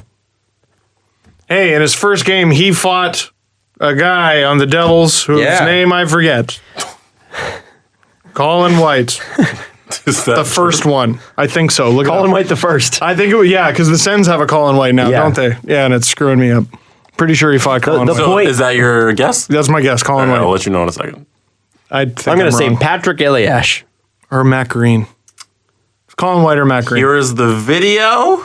Christophe Oliwa. Let's see. Definitely wasn't him. Ooh, this is Colin White, everyone. Hey, all right. Give it to him. Didn't know terrible that you know that. Didn't know Chris D'Elia was the Chicago goaltender. I know. I said it's on waivers. He shouldn't be, and I'll be furious. Tuesday is gonna suck because Pickard's gonna get claimed. Steve's gonna be sad. I love this man. Who's helping out Chicago? It turns out it's the Leafs. And I won't stand for it. But anyway, the point we're trying to make here. What were we talking about? We're talking about captaincies. And when management makes those decisions, what often happens, first off, it usually happens when the team sucks. And in Montreal's case, the team sucks. And then the second thing is that when you name a captain under the circumstances Montreal is under, which I have to tell you is very similar to what the Leafs were under when they named Phaneuf the captain, you're forcing a captain down someone's throat, and you're also losing a very popular captain. We lost Sundin, they lost Pacioretty, they've already lost Subban. I don't know if Pacioretty was that popular. With the players? Yeah. No, with the fan base. Oh, I'm just talking about the players. Yeah.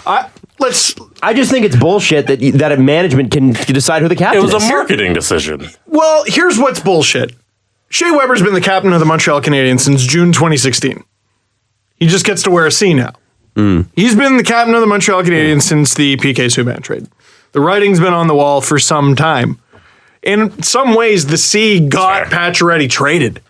You know what I mean? Because Weber was the obvious guy, and maybe that whole strip a guy of a C thing doesn't happen anymore, and Montreal goes, not here. You can do that rinky-dink shit in New Jersey or whatever. In San Jose. That happened twice. You can do that in Vancouver, make a goalie the captain, you bunch of idiots. But we're the Montreal Canadiens. This is the voice that they have. Not a hint of an accent. Well, actually, if you've seen Bergevin's guns lately, I can see how he would have that guy voice. is arm day, and chest and back, and arm day. And he's just got the natural legs from when he was a player, and arm day. Here's a little bit of bench, arm day. Do some bench, and then curl the damn thing, because you're just arm day and arm. Sorry. Marc Bergevin. That's his new name. Marc Bergevin. Sorry. I don't know where that came from. Also... Habs fans, before you get too upset. I think you've been thinking a lot too much about Bergevin. I don't know anybody else who has this deep of opinion about his What do you got to say, Jesse? You don't like my trades? Just flexes on people? No waivers with me. He passes right through it and then climbs back out. Calls them dips. I disagree with you, Adam.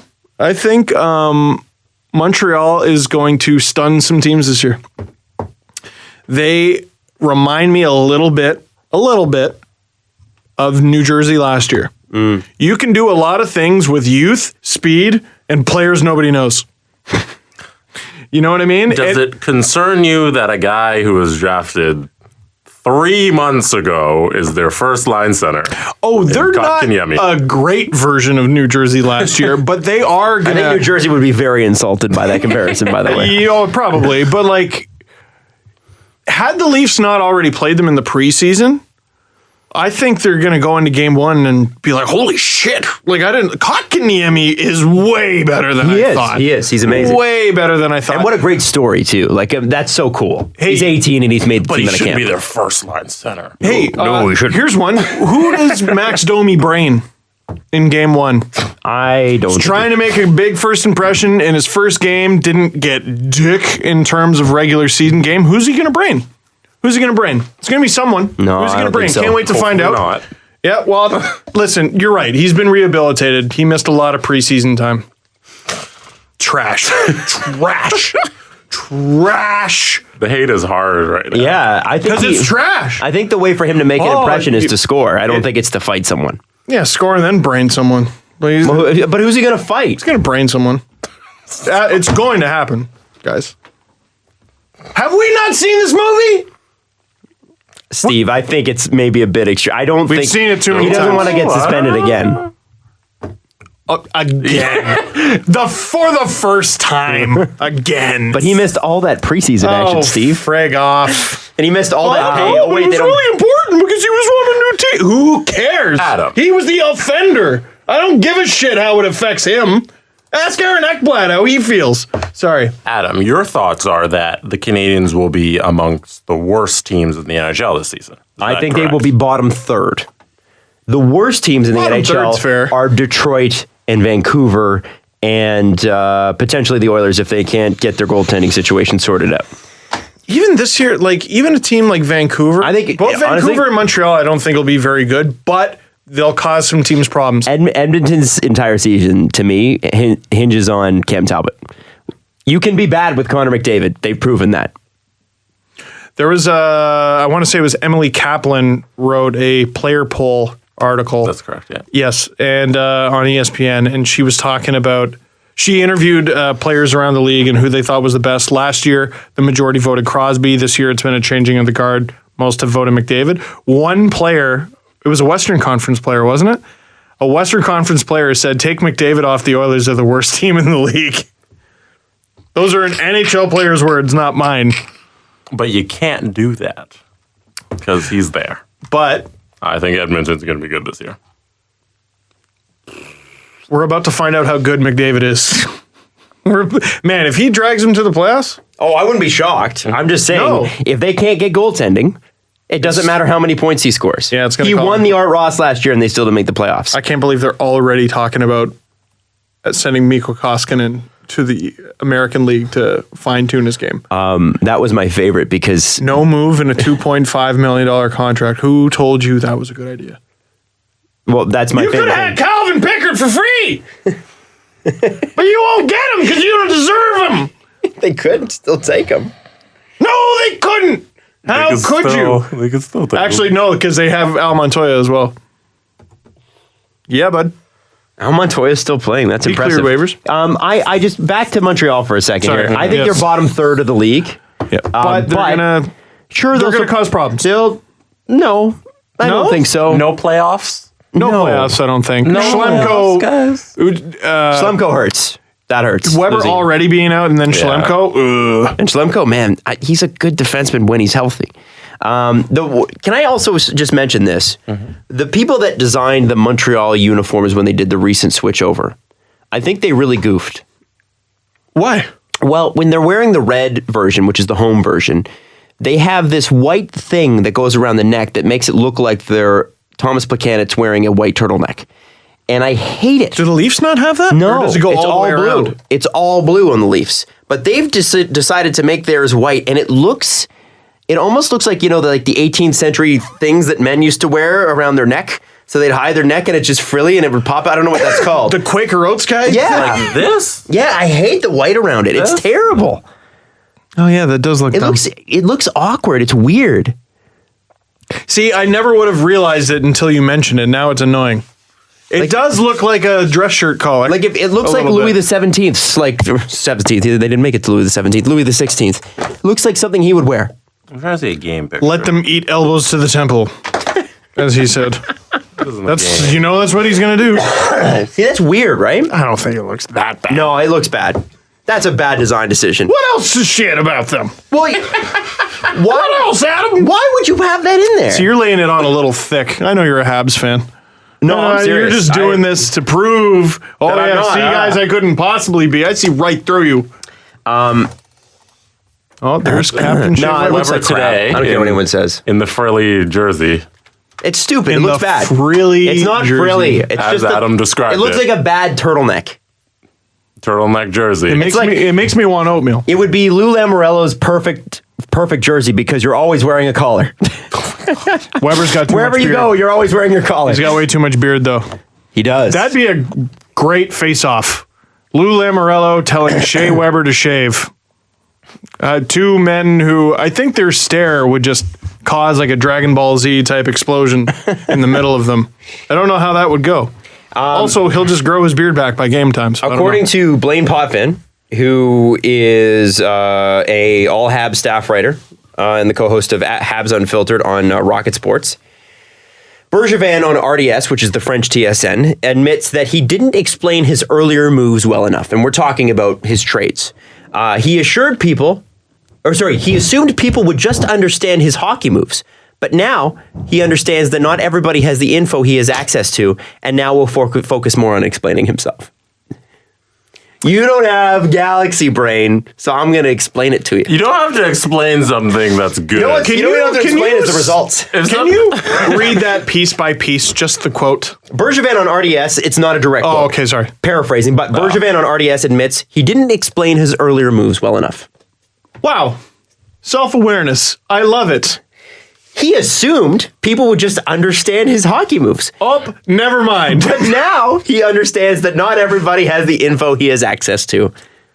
You see, plebs, And now I thought you would just understand my brilliance.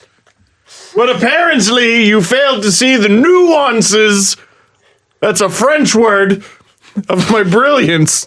Nuance. Could it be a French Nuance. word? I don't know. I'm sure its origins Nuance. are popular French artist, Nuance. There's another GM. Did I just trample all over your joke? I completely missed it. There's another GM. I'm sorry. There's another GM who should just shut the hell up. Because I actually don't mind what he's done as of late. That much. What has he done? I've said, okay, and from purely a rebuild. You mean he hasn't fucked it up terribly lately? Yeah, basically. Boy, that's a bar. Yeah, well, if Igor Rozhiganov can climb over the Polak bar, Bergevin can climb over his own one.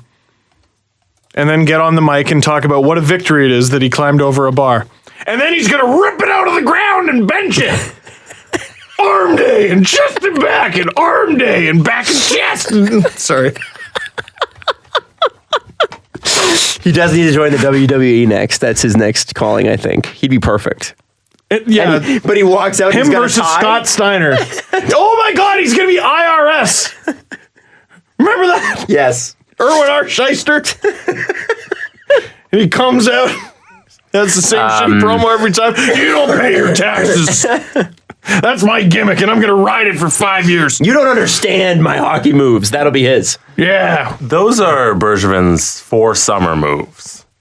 Steve, you really like them, huh? Man, okay, Pacioretty for Tatar, Suzuki, and a second. Habs got more for Pacioretty than they did for than the Sens did for Carlson. Yeah, but is that Bergevin's brilliance or is that Dorian's incompetence? Listen, or for what I thought the deal would be, that's pretty good. I don't think it's the worst. Reichel for Carrick, whatever. They traded Simone Bourque to the Winnipeg Jets for Joel Armia, Steve Mason, 7th and a 4th. They obviously bought out Steve Mason. Armia is going to be a decent part of that team, and they got a couple picks. They have a shitload of picks. Domi for Gauch, I'm skeptical on. But I just look at, okay, they're a rebuilding team, and they have the ocean of draft picks. Mm-hmm. They got Nick Suzuki, Kotkaniemi. Mm-hmm. I mean, his move was to win the draft lottery, I suppose.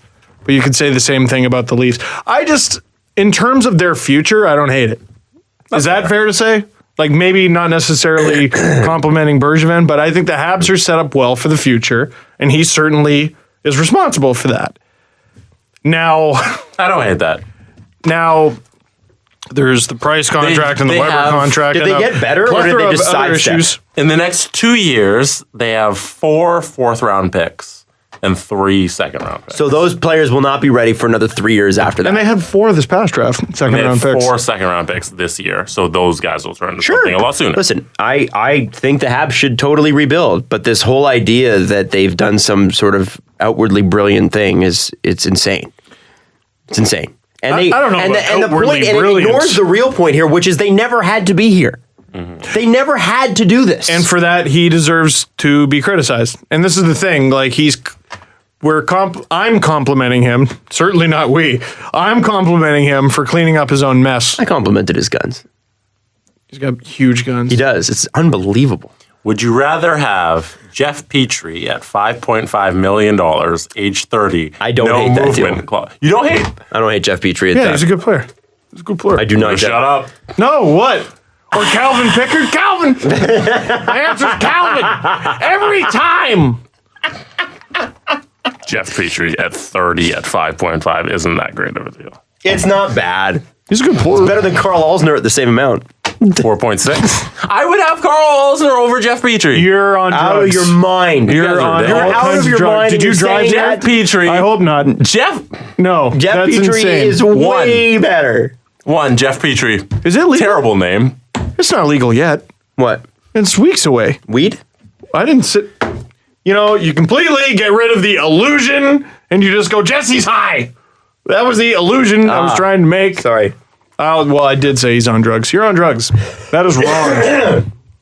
Shut up. I'm sorry. How dare you? You're wrong. Jesse, I love you, man, but you're wrong. Berkshire's going to fight you. when Jeff Petrie... Berkshire will drop his child. Into its mother's arms and come down here and fight you. If someone wants to show me some sort of analytical model that takes into every concept of Corsi and Jeff Petrie's name... And Fenwick. And Plus Fenwick, minus. And plus minus, and includes some sort of dish reference so we can make a Petrie dish joke. Oh. And save percentage so we can find out that Calvin Pickard's the best one. How many shots does Petrie stop? I would like to see something that proves that Jeff Petrie is good at the game of hockey. At the NHL level. I guess Jesse's mentions have been a little light this week. I think that's what it is. I think he's just like feeling a little lonely. You been talking to Dave Poulin? Actually, I have. Oh. No. Been catching those TSN games, huh? Yes. Local TSN games. The preseason. Yes. Okay. Oh, look at me getting all... I work at Sportsnet. Oh, come on. We're just kidding around. I know. For goodness sakes. Man, can anybody have fun anymore? As long as Calvin Pickard sits on the waiver wire, no one can have fun. I'm going to stop screaming. Sam Gagner is on waivers today. Now, I just have a question. Let me hear it. How long before Jay Beagle and Antoine Rousseau are? Like, is it 1 year or two? Where this Roussel, sorry. No, they're signed to like 4 year Is it 3 year or 4 year? Yeah, Gagner's got 2 years and $6.2 million left to be paid. Oh, you're really sick. Yeah, man. Sorry, I also need some water. I need some water. I'm just wondering, when is Jim Benning not going to be allowed to sign free agents anymore? He's done a good job in putting his system together. They get Besser, they get Pedersen, they get Dahlgren, or Dolan? The other Dolan, the less good one. The not Darlene. Dude, we'll talk about Gagner while you're gone, man. Okay, yeah. I have a take on Sam Gagner. Yeah? Let's hear it. No, after... I don't think that camera's on. No. Steve, what are your thoughts on Sam Gagner? No, I'm coughing.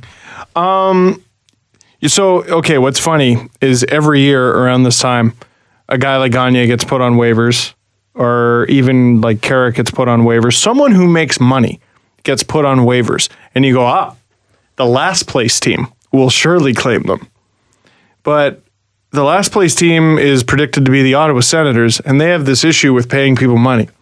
Like someone's like, could the Sens use Carrick? I'm like, of course. Mm-hmm. But they got to pay him. And that's an issue. Money doesn't exist in Ottawa. Bobby Ryan's hurt again. Sam Gagner. Well, Sam Gagner, actually, I mean, if you can work out some sort of trade where... Because if the Canucks bury him in the minors, he's going to have a cap hit anyway. So I wonder if they would be opposed to maybe retaining money on him and trading him to Ottawa. Because those guys need centers. Mm-hmm. You know, he spends the season there, is a replacement for Jean-Gabriel Pageau, maybe puts up some points, gets traded again, because Ottawa's going to just be trading off guys with any value. Maybe. I think that's a move that could be made. This happened last year with Calvin Pickard, where he got put on waivers and it just gave him more value in a trade. So maybe that's what they're trying to do with Gagner. And you think Gagner can find a place on an NHL roster? Yeah. Yeah. Yeah, I mean, he had a bad season last year. What do you have? He was brutal, but the Canucks were brutal. 31 points in 74 games, 10 goals, 21 assists. Year before that, 50 points, 18 goals, 32 assists, which is the 50 points was a career high for the Columbus Blue Jackets, with the Columbus Blue Jackets. And he made his money. Good for him. But I think there's a deal that could be made there with Ottawa. I'm trying to think of other teams. Who are the centers? I was trying to name the bottom two centers on San Jose after they lost Chris Tierney. So maybe you could come up with something there. Like, again, salary retained sort of thing. I think he could be put in an NHL roster. Okay. I think so. It's just not in any significant role. Like, at this point in his career. He's got to rehabilitate himself, right? Yeah. But you look 2 years ago, he has 50 points. And it's not even like a great season with Columbus, but you still think he's kind of good. Money does things to perception, right? If he had whatever season he had last year, and he makes $1 million, he's probably fine. 32 points, that's great. 32 points for $1 million. There you go. $3 million. Yeah. And the Canucks just feel like they can replace that, I guess. I think the main point about Vancouver is that they don't really need Gagner because the rest of their roster is in rebuild mode and looks decent. Well, and they're trying to get Pettersson to play center, I think. Yeah. And holy smokes, does he look like a monster? So I guess my point is when it's July 1st, Jim Benning, put down the phone. Stop signing these deals because if you, on this timeline, if you want to be good in 2 to 3 years, these contracts are going to start to add up, man. Well, no, you can just throw it on waivers and it's fine. Oh, yeah, that makes the money completely disappear. I was saying maybe retain salary and send him to Ottawa or possibly, I don't know, maybe San Jose could use a depth center at a reduced cost. You'd have to retain, though. Yeah, $3 million is rough. Yeah. I don't know what goes the other way. They got picks.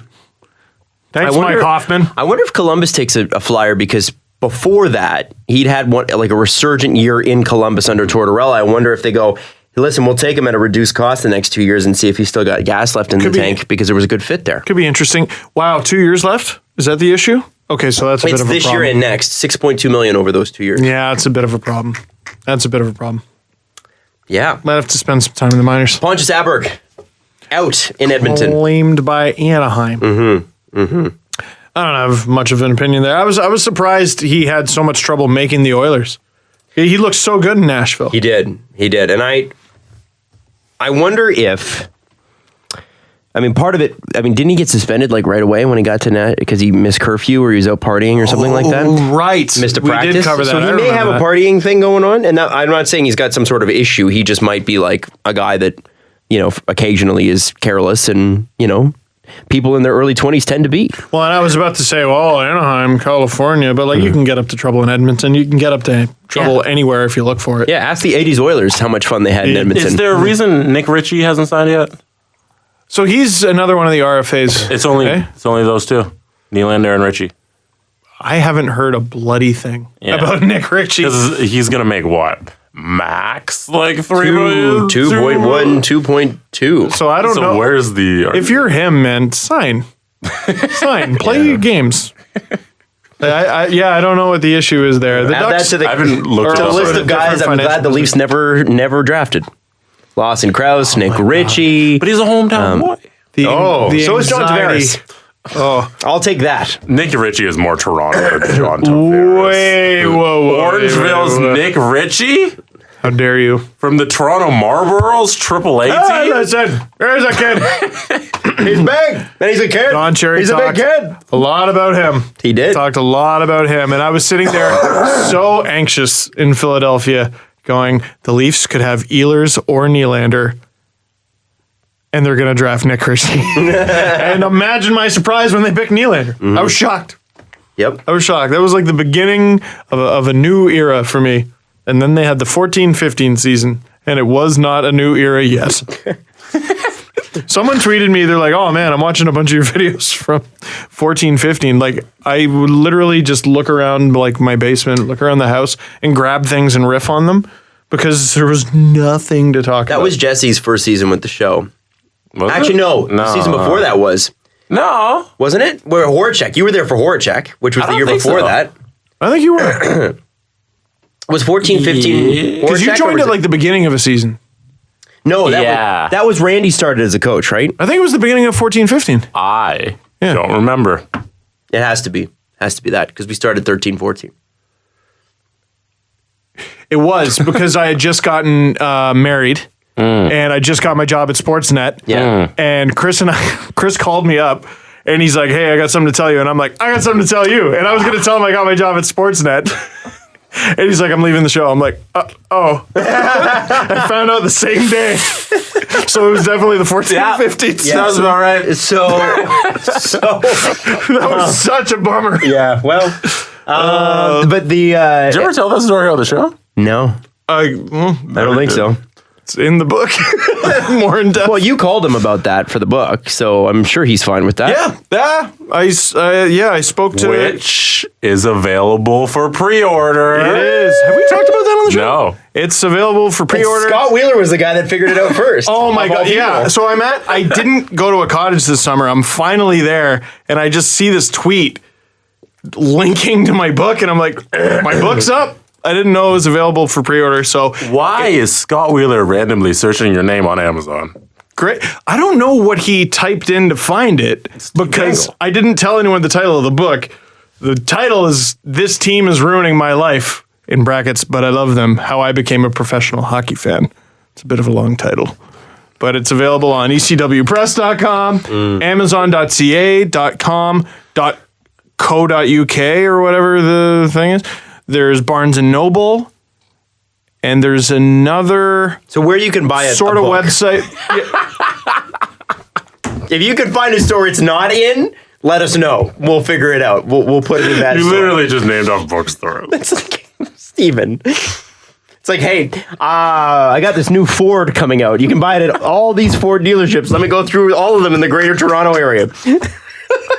My book is a Bugatti. There's one. Don't call it a Ford. It's a Bugatti. All right, and it's fancier than all the other books. I'm a fancy man. It should have been How I Became a Fancy Man. This team is below me because I'm above everything. That's what it's called. You can find. There's a Ford dealership at 549 King Street East in here in Toronto. I just realized my friend Adam Wild's an asshole. I was going to say this website where you can find it in Australia, and no, it just doesn't work that way. Are they all Amazon.com/whatever country? Because that's what you were doing. I was just trying to be a helpful pal. You know, there's a Ford dealership at 2062 my Weston follow-up Road. book is going to be just instances of me trying to be a pal and regretting it. And you could It's going to be a long book. you could also go to the Dixie Ford dealership at 5495 Dixie Road in Google Mississauga, my book, asshole, Which and is tell where- everyone where they can find it. which is where Jesse might have gone when he was growing up in Mississauga, if he was buying a Ford. I was talking to someone today about where we could do book events. I was going to talk to you guys about looping you in on it, but I don't think I want you to be there. What about Young Seals Ford? We could do a book event there. It's the #1 Ford dealer in the GTA, according to their website. Me and Marc Bergevin are going to beat you up. We're going to bench you and then beat you up. Shut up! I'm sorry, I can't stop coughing. Cough up a pre-order. And I had some people complaining. Pre-order. I had some people being like, oh my God, the shipping costs. It's going to be in stores. Like, would you like me to list all the stores too? Sorry. Comes out March 19th, 2019. There you go. People should have to use the full book name as a hashtag. This team is ruining my life. But I love them. How I became a professional. That should be one hashtag for your book. I think I might just make a Dangle book. Nope. Full name. There it is. And it doesn't have a bloody cover. So I've been advertising it without a cover because of Scott Wheeler. Thanks, Scott. Anyways. It's up on Amazon.ca without a cover, Amazon.com without a cover, BarnesandNoble.com without a cover.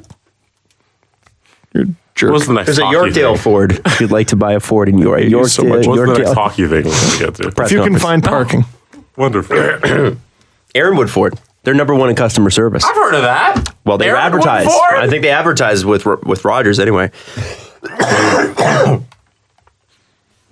Question from Steve D. Why do you put up with this? I don't know, Steve. I'm sad. Do we have questions?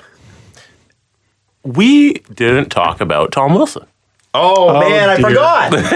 Oh, yeah. Okay. I So can't talk anymore. You said that he. Oh, my dear God. I'm sorry, man. Well, he's going to cough up a bunch of money when he gets suspended. You see? Cough up a pre-order. Cough up a pre-order, everybody. Come to Young Steels Ford. I'll sign it in phlegm. Adams, it's all over my arm. I coughed it in my I'm shirt. going to get a quill and just take it off my arm and write it Oh down. my God. What? Fuck Tom Wilson. Well, agreed, but Jesse's pulling down his pants, I think. have these. hockey cards. Hockey cards. Basically, it was Tom. Hockey cards. Quickly on Tom Wilson, the hit was predatory. No. Like, what do you expect? Are we surprised? Exactly. So there you go. Do you think he deserves to be suspended? So he'll have a hearing on Wednesday for anybody listening, and then we'll know. The NHL player safety has a right to suspend him more than 6 games because he'll be in person. So I think expect something big. He's going to get dinged, especially because they're waiting till Wednesday. What's funny is that he's made all his money this year in salary bonuses, so he's not going to get dinged. So, we looked that up. We actually, he was on the phone. We called Chris about it after Elliot didn't know the answer, and they based the fines off of your AAV. So he will get fined considerably more this year. Yeah, so he's going to. But he's already made his money, so he's going to have to take it out of his account. So he's paying it back. He's just writing them a check. Yeah. Oh, that sucks. No, because that would be obviously not cap circumvention. I don't know what you call it, but yeah, why not? Why not just like that would be such an easy thing to do for a guy who you know is probably going to get suspended every now and then. Yeah, like John Tavares. Isn't he making like league minimum in actual money throughout the season? Yeah. Something like $1 million. Yeah, it's ridiculous. Yeah, so we checked on CJ's tweet. For anybody who didn't know, CJ tweeted earlier that he's going to get fined. He's going to lose $63,000 this year. Per game? Per game, every time he's suspended. Every time he loses a game check. And last year, it would have been like nothing because he was making no Less. money. Yeah. And then, but he receives a salary bonus every year. This year was like $5 million on July 1st. So we're like, it was almost his whole salary. He's only making $1 million per this year. So he's only going to be fined $13,000 because that's his amount per game he gets for game check. Which would be absurd. The fines are based on the AAV of your entire year. So he will be fined on the $6 million amount per game. And there you have it. He'll be writing those checks back. And we all think he's getting how much? What does he deserve and what do you think he gets? Because they're never the same. They're going to give him 5. Is that what you think he deserves he's going to get? Oh, man. Man, he played like... He got 3 playoff games last year, which is 6 games, really. Yeah. But they're not going to give him 10. What do you think? Do you think he gets 5? They should give him 10. Yeah, that's the thing. They should I don't know. Look at your cards. He's going to get 6. I'll say 6. And what do you think he deserves? At least that. Yeah. At least, like... When it comes to an in-person hearing, like you would expect there to be some education involved. What's he learning? And I saw some people going, he's learned to play a certain way. I'm like, he's 24 or something. Like this guy is in the early part of his career. He grew up playing, the same safer version of hockey that most of the young players in this league have. There's the argument Sundqvist should have kept his head up. Listen, it's in your best interest to keep your head up, for sure, to look out for your own safety and everything. But the rules state, can't hit him in the head. Tom Wilson was in control of that. Well, what's he supposed to do? I don't know, not hit him in the head. And if he can't do that, then you got to pass him by as per the rules. Don't get mad at me. Go to take it up with the friggin' NHL. Those are the rules. You're soft, man. Yeah. You're soft. It's spoken like a guy who's never played the game. Somebody tweeted me last night and they're like, did Tom Wilson, what did he say? Did Tom Wilson date your wife or something like that? I'm like, what? Did you miss the play, man? Like, are you... Just say, I love this player. He plays for my team. That's fine. Yeah. Like, just... That's cool. That's fine, man. I get it. It's like, okay. He's not... There's got to be some education here. And Tom Wilson's going to be in this league for a long time. And they got to beat him. They got to nail him. Because you need to send a message. It's part of the reason I was so disappointed with the stupid Max Domi suspension. Set an example. You hate Max Domi. No, 2. I don't care. It's just... Sound like someone who doesn't you're just care. allowed to punch people in the preseason. I'm not upset at all. You're allowed to punch people in the preseason. That's all. You're allowed to punch people in the preseason. You are if they agree to punch back. Those are the rules. So the rule is you can't hit a player in the head unless it's with your fist during the preseason. Tom Wilson's problem is he didn't just punch him. His problem is he didn't just punch him. He should have just punched him. Also, he should have done it a week and a half ago. He didn't do it early enough in the preseason. What are you doing it on the last day for, Tom? Use your head. No, not Oscar's, yours. Use your head, sir. You did it too late in the preseason. You should have done it early where they can go, oh, we actually suspended him 5 games. You suspended him 5 fictional fairy tale games. They don't count. They don't matter. I can tell you're not happy with the accidentally submitted. All right, let's play hockey. Stupid. cards. Sorry. Who's your first battle card? I put down 1 Jamie Benn. Ooh. Beat that. I put down Ricard Raquel. Don't laugh at former Leafs draft pick Ricard Raquel. I'm winning. Yes. I put down San Jose Sharks great Mike Hoffman. Jesse wins. Yes. Jesse wins. Jamie Benn. All right. It's wearing the C. Our guys don't even have letters. Pete's sake. Oh. I challenge you with a Jonathan Drouin. Ooh. I challenge you with a Austin Matthews All-Star. Ooh, wow. Ooh. So it's Austin Matthews, but he's not trying that hard. I've got an Evgeny Malkin game day action card, which doesn't mean anything. It just looks like a ticket, and that's it. That's kind of cool. It's a pretty looking I think card. it give us I don't understand the reason for that card, but okay. I think Adam wins. Really? Shoot, I think next year I win.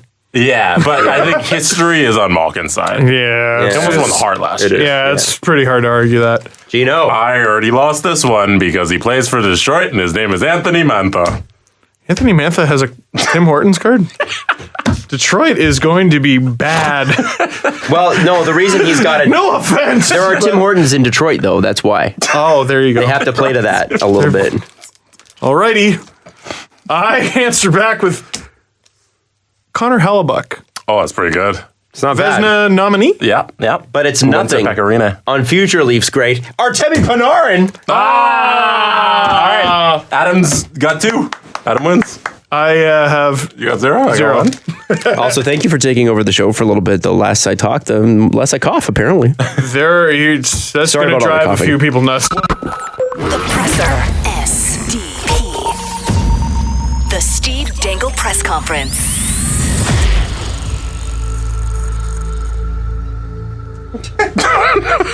The messages I've been getting the past few days, make a video about this. Oh, yeah? Not please. Which I think I like a little bit more than Carrick video. Is that what you get? Question mark? Like, I'm half expecting, like some Italian stereotype. Oh, the fuck is my video?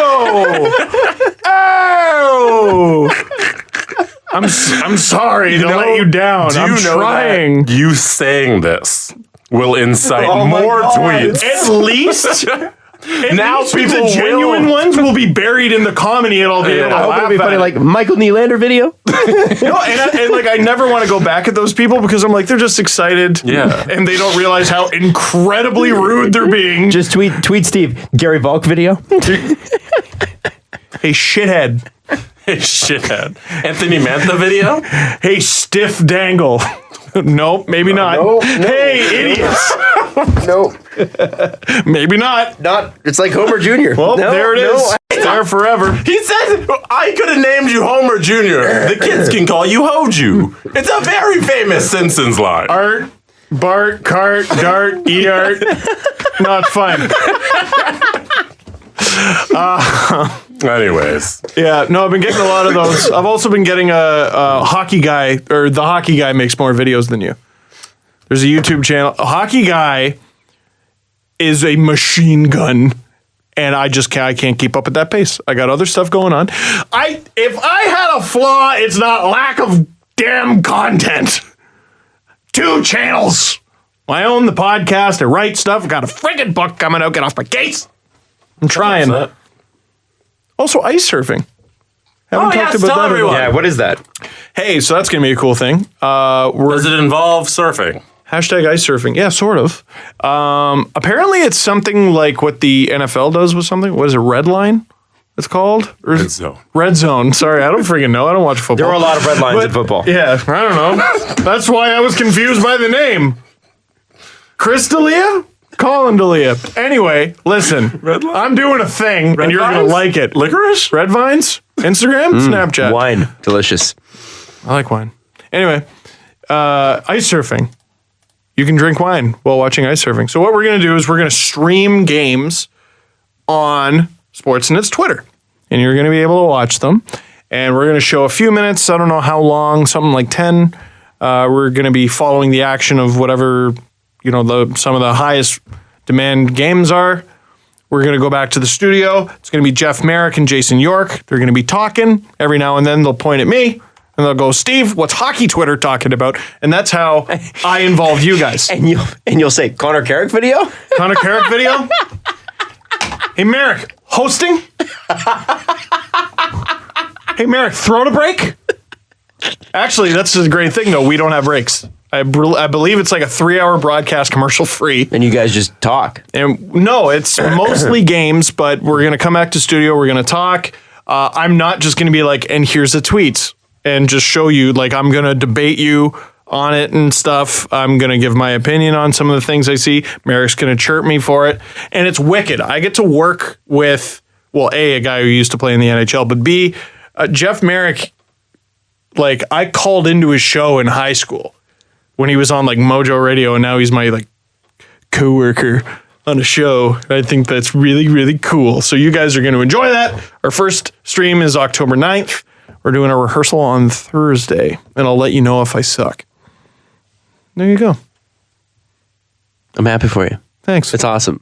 No, it is. It's amazing. Great when what you say is followed with silence. No, well, I wasn't sure if you had more to explain. I didn't know. all done. No, I think it's going to be great. Do we have questions for the press conference? That's technically what this is. Oh, yeah.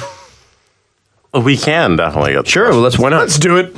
People get pissed. Oh, by the way, shout out to Matt Pfeiffer Hockey, who is the guy who Subban posted an Insta story last night with a guy named Matt Pfeiffer. If you don't know Matt Pfeiffer. Steve, how do you know? How should you know Matt Pfeiffer? So he is the what was he, like 21-year-old stats guy that the Habs had, who made a passionate speech to their management, like, for the love of God, don't trade Subban for Weber. Please don't do it. And shortly after, he was fired, then picked up by the Predators, who I think he works for them. And another guy who works for them, he's under their payroll, is PK Subban. They took a picture together. Amazing. And it's excellent and wonderful. It says, thanks for believing in me. Well, follow your dreams, kids. Man, that guy's like 23. It's amazing. This question is from Chef JMCG. All right. How long does Ron Hazy stay on the top pair? And who, if anyone, will he be replaced by? Honestly, not long. Adam, everything is coming out of your mouth. Sorry. Yeah, that was kind of gross. I'm sorry. I'm sorry. Jesus. A lot of noises. I gotta, man, listen, I'm not high on Ron Hainsey either, but I'm going to go with American Thanksgiving. American Thanksgiving is when they start playing around with maybe let's not. I'm going to say January. Same time around Matt Martin lost his spot in January last year. I don't think Ron Hainsey is going to lose his spot, but I definitely think we're going to see either someone steps up on the right side, or we see Travis Dermott move into that slot. Or what if you just make Gardner Zaitsev, if Zaitsev takes a step? The top pair. The top pair. And then you put Riley and Dermott. I think Riley and Dermott be phenomenal again. And yeah, the ice time will probably even out because Riley's still on the first power play unit. Mm-hmm. And then you put Hainsey. Hainsey's still a player. You just don't need to play him 20 minutes a night. Too many people are talking about him like he's not even going to be in the lineup. No, that's wrong. Like, stop. He was good. Like, you can't discount. Played him too much. If you're going to say that too much. If you're going to say that he wasn't good for the last 40 games, I will agree. But you can't say that he wasn't good for the first. And a lot of that was carried by Riley. It just, dude, play him less. Play him less. Play him less. He's a third pairing guy now. That's fine. I'll take that. Yep. Cool. I would like to see them at least give the Riley Gardner pair a shot. Yep. I want to see it. That sounds like fun. Why not? Sounds like a lot of fun. So my answer is American Thanksgiving. Jesse, continue. Just checking out hockey cards, not checking out our questions. Cough up the next question. Hey, question? Press conference? Hey! Give us your hot takes for the season. This is from Danbo19. We'll end on this one. Hot takes for the season. Did you know that? Haven't we done this? Or no? Did we give? We haven't done ours. We've been asking other people. Oh, okay. I think the Habs catch people slipping. You know that Connor McDavid has 3 different All-Star cards, and you can check them off. Anyways, that's what I was looking at. I believe it. Blown away by that. I think the Habs catch people slipping. I don't think they're going to be great, but I think they catch that's a people hot slipping. take. I think Because you're not even most people think they're going to suck. Yeah, but you're not even they predicting are. them to make the playoffs or anything. You're saying they're going to catch. They might people. surprise a few teams. Arizona caught people when they were out of the playoffs by 80 points. And then came on strong at the end of the year. Yeah. Yeah, and we're out of it by like 69 points instead of 80. Florida finishes ahead of Boston. These aren't hot takes. What the? I want a steaming hot piping. I can barely touch it. Josh Levo outscores Mitch Marner. Josh Levo in goals outscores Max Domi. Whoa. There you go. That is a hot That's take. something. In goals, Yeah. not in points. Goals. That's fair. Also Connor Brown. Both of them. Less impressive, but Okay, fine. Just Josh Levo then. I ruined it. Again. Ruined it. Adam. The Arizona Coyotes make the playoffs. Whoa! You think wild card or Pacific Division spot? Wild card. Pacific Division is pretty strong, isn't it? Yeah. You got Vegas and Anaheim. Anaheim, I think, falls out. Yeah. I don't think LA's that good, but I think St. Louis is in. I think that one of Calgary or Edmonton has got to be in. Minnesota, I'm still not convinced. For whatever reason, I just don't believe it, even though they continue to make the playoffs.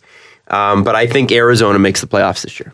I think their top 4 on defense is great. I think they finally found their second line or second center.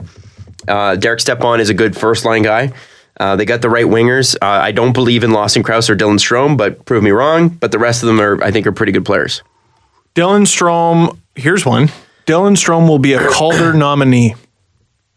Are you just saying wacky stuff just to say it, or do you believe that? I believe that.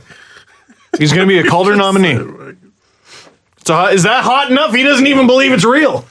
That's hot enough. That's hot enough. That's hot enough. He's going to be a Calder nominee. Jesse, hot take. If he's eligible. I'm pretty sure he is.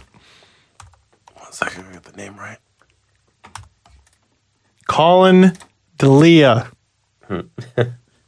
Calvin Pickard.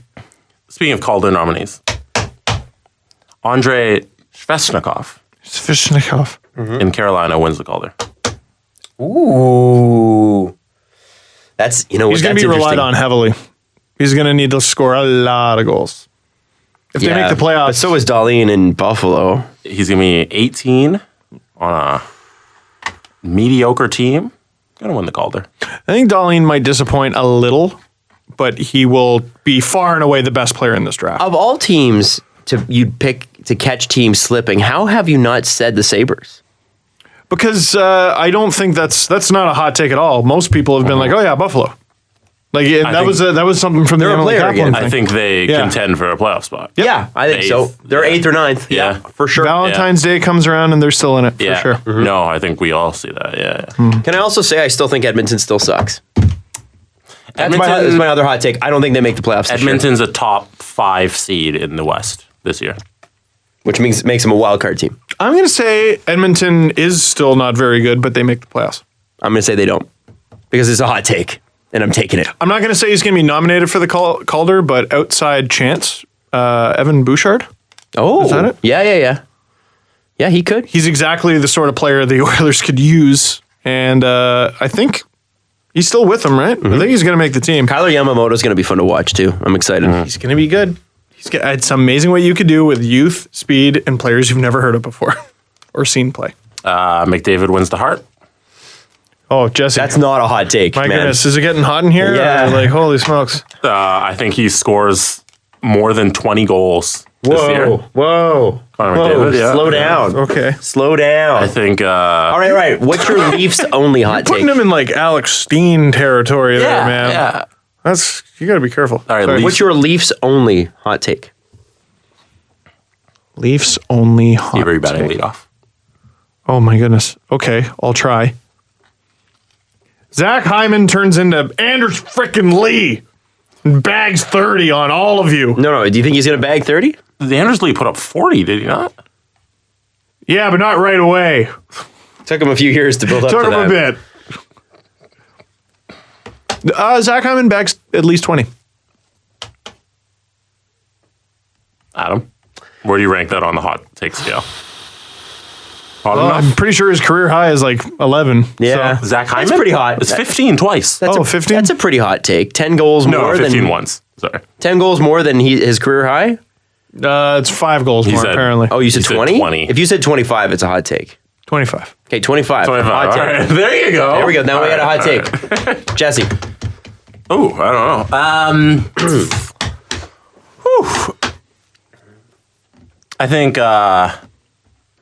Patrick Marleau struggles midseason. Whoa! I think that's the thing that we'll see That is happen. a take that is hot. I think we'll see that happen. Kadri puts up another 30-goal season from the third line. Not a hot We have Not a hot take. 4 30-goal scorers on our team. Also On not a the hot Leafs? take. I can see that. Who? Tavares, Matthew, Kadri, and Hyman. Marner. Why do you laugh? Marner will score. Connor Brown. Connor. No, and Mitch Marner. Marner. He's not going to score 30 goals. Mitch Marner scores 30 goals. There you go. I disagree. He could have 90 points and wouldn't score 30 goals. I don't think. He's going to be an assist monster. He is 30 going goals. to be a Halloween monster. There you go. There's a couple takes. Yeah. My hot take number 1 is Calvin Pickard will be the backup goalie by the end of the season at the Toronto Maple Leafs. By the end of the month. No, I believe that. I think he will be their Dubas knows what's good for him. he will be their backup goalie, their official backup goalie going into the Happen playoffs. if he's not on the team by Wednesday. Okay, assuming he's on the team. That's why it's a hot take. He's on waivers, man. Let's get crazy. Nikita Zaitsev will turn some heads. Will turn some heads this year. He's what? Turn some heads at the NHL awards because he's going to be wearing a fancy suit to accept the Norris. Nikita Zaitsev will be a key part of the Toronto Maple Leafs this year in a good way. Thank you for the specification. The key part. Nikita, he's a Nikita the offense. Nikita Zaitsev. This is where we should have ended the show 10 minutes ago. All right. Hey, we're going to be back on Thursday or Friday. We're not quite sure yet, but we're back to 2 a week this week. Jesse is crying, laughing. We shouldn't be. No. Well, I promise here. I'll be rid of this cough by the end of it. I'm sorry about all that for anybody. Calvin Pickard. Believe the hype. Follow the guys on Twitter at Steve_Dangle, at Adam WYLDE, and at Jesse Blake. The Steve Dangle Podcast. Brought to you by Panago Pizza. Order at panago.com and stuff your face with deliciousness.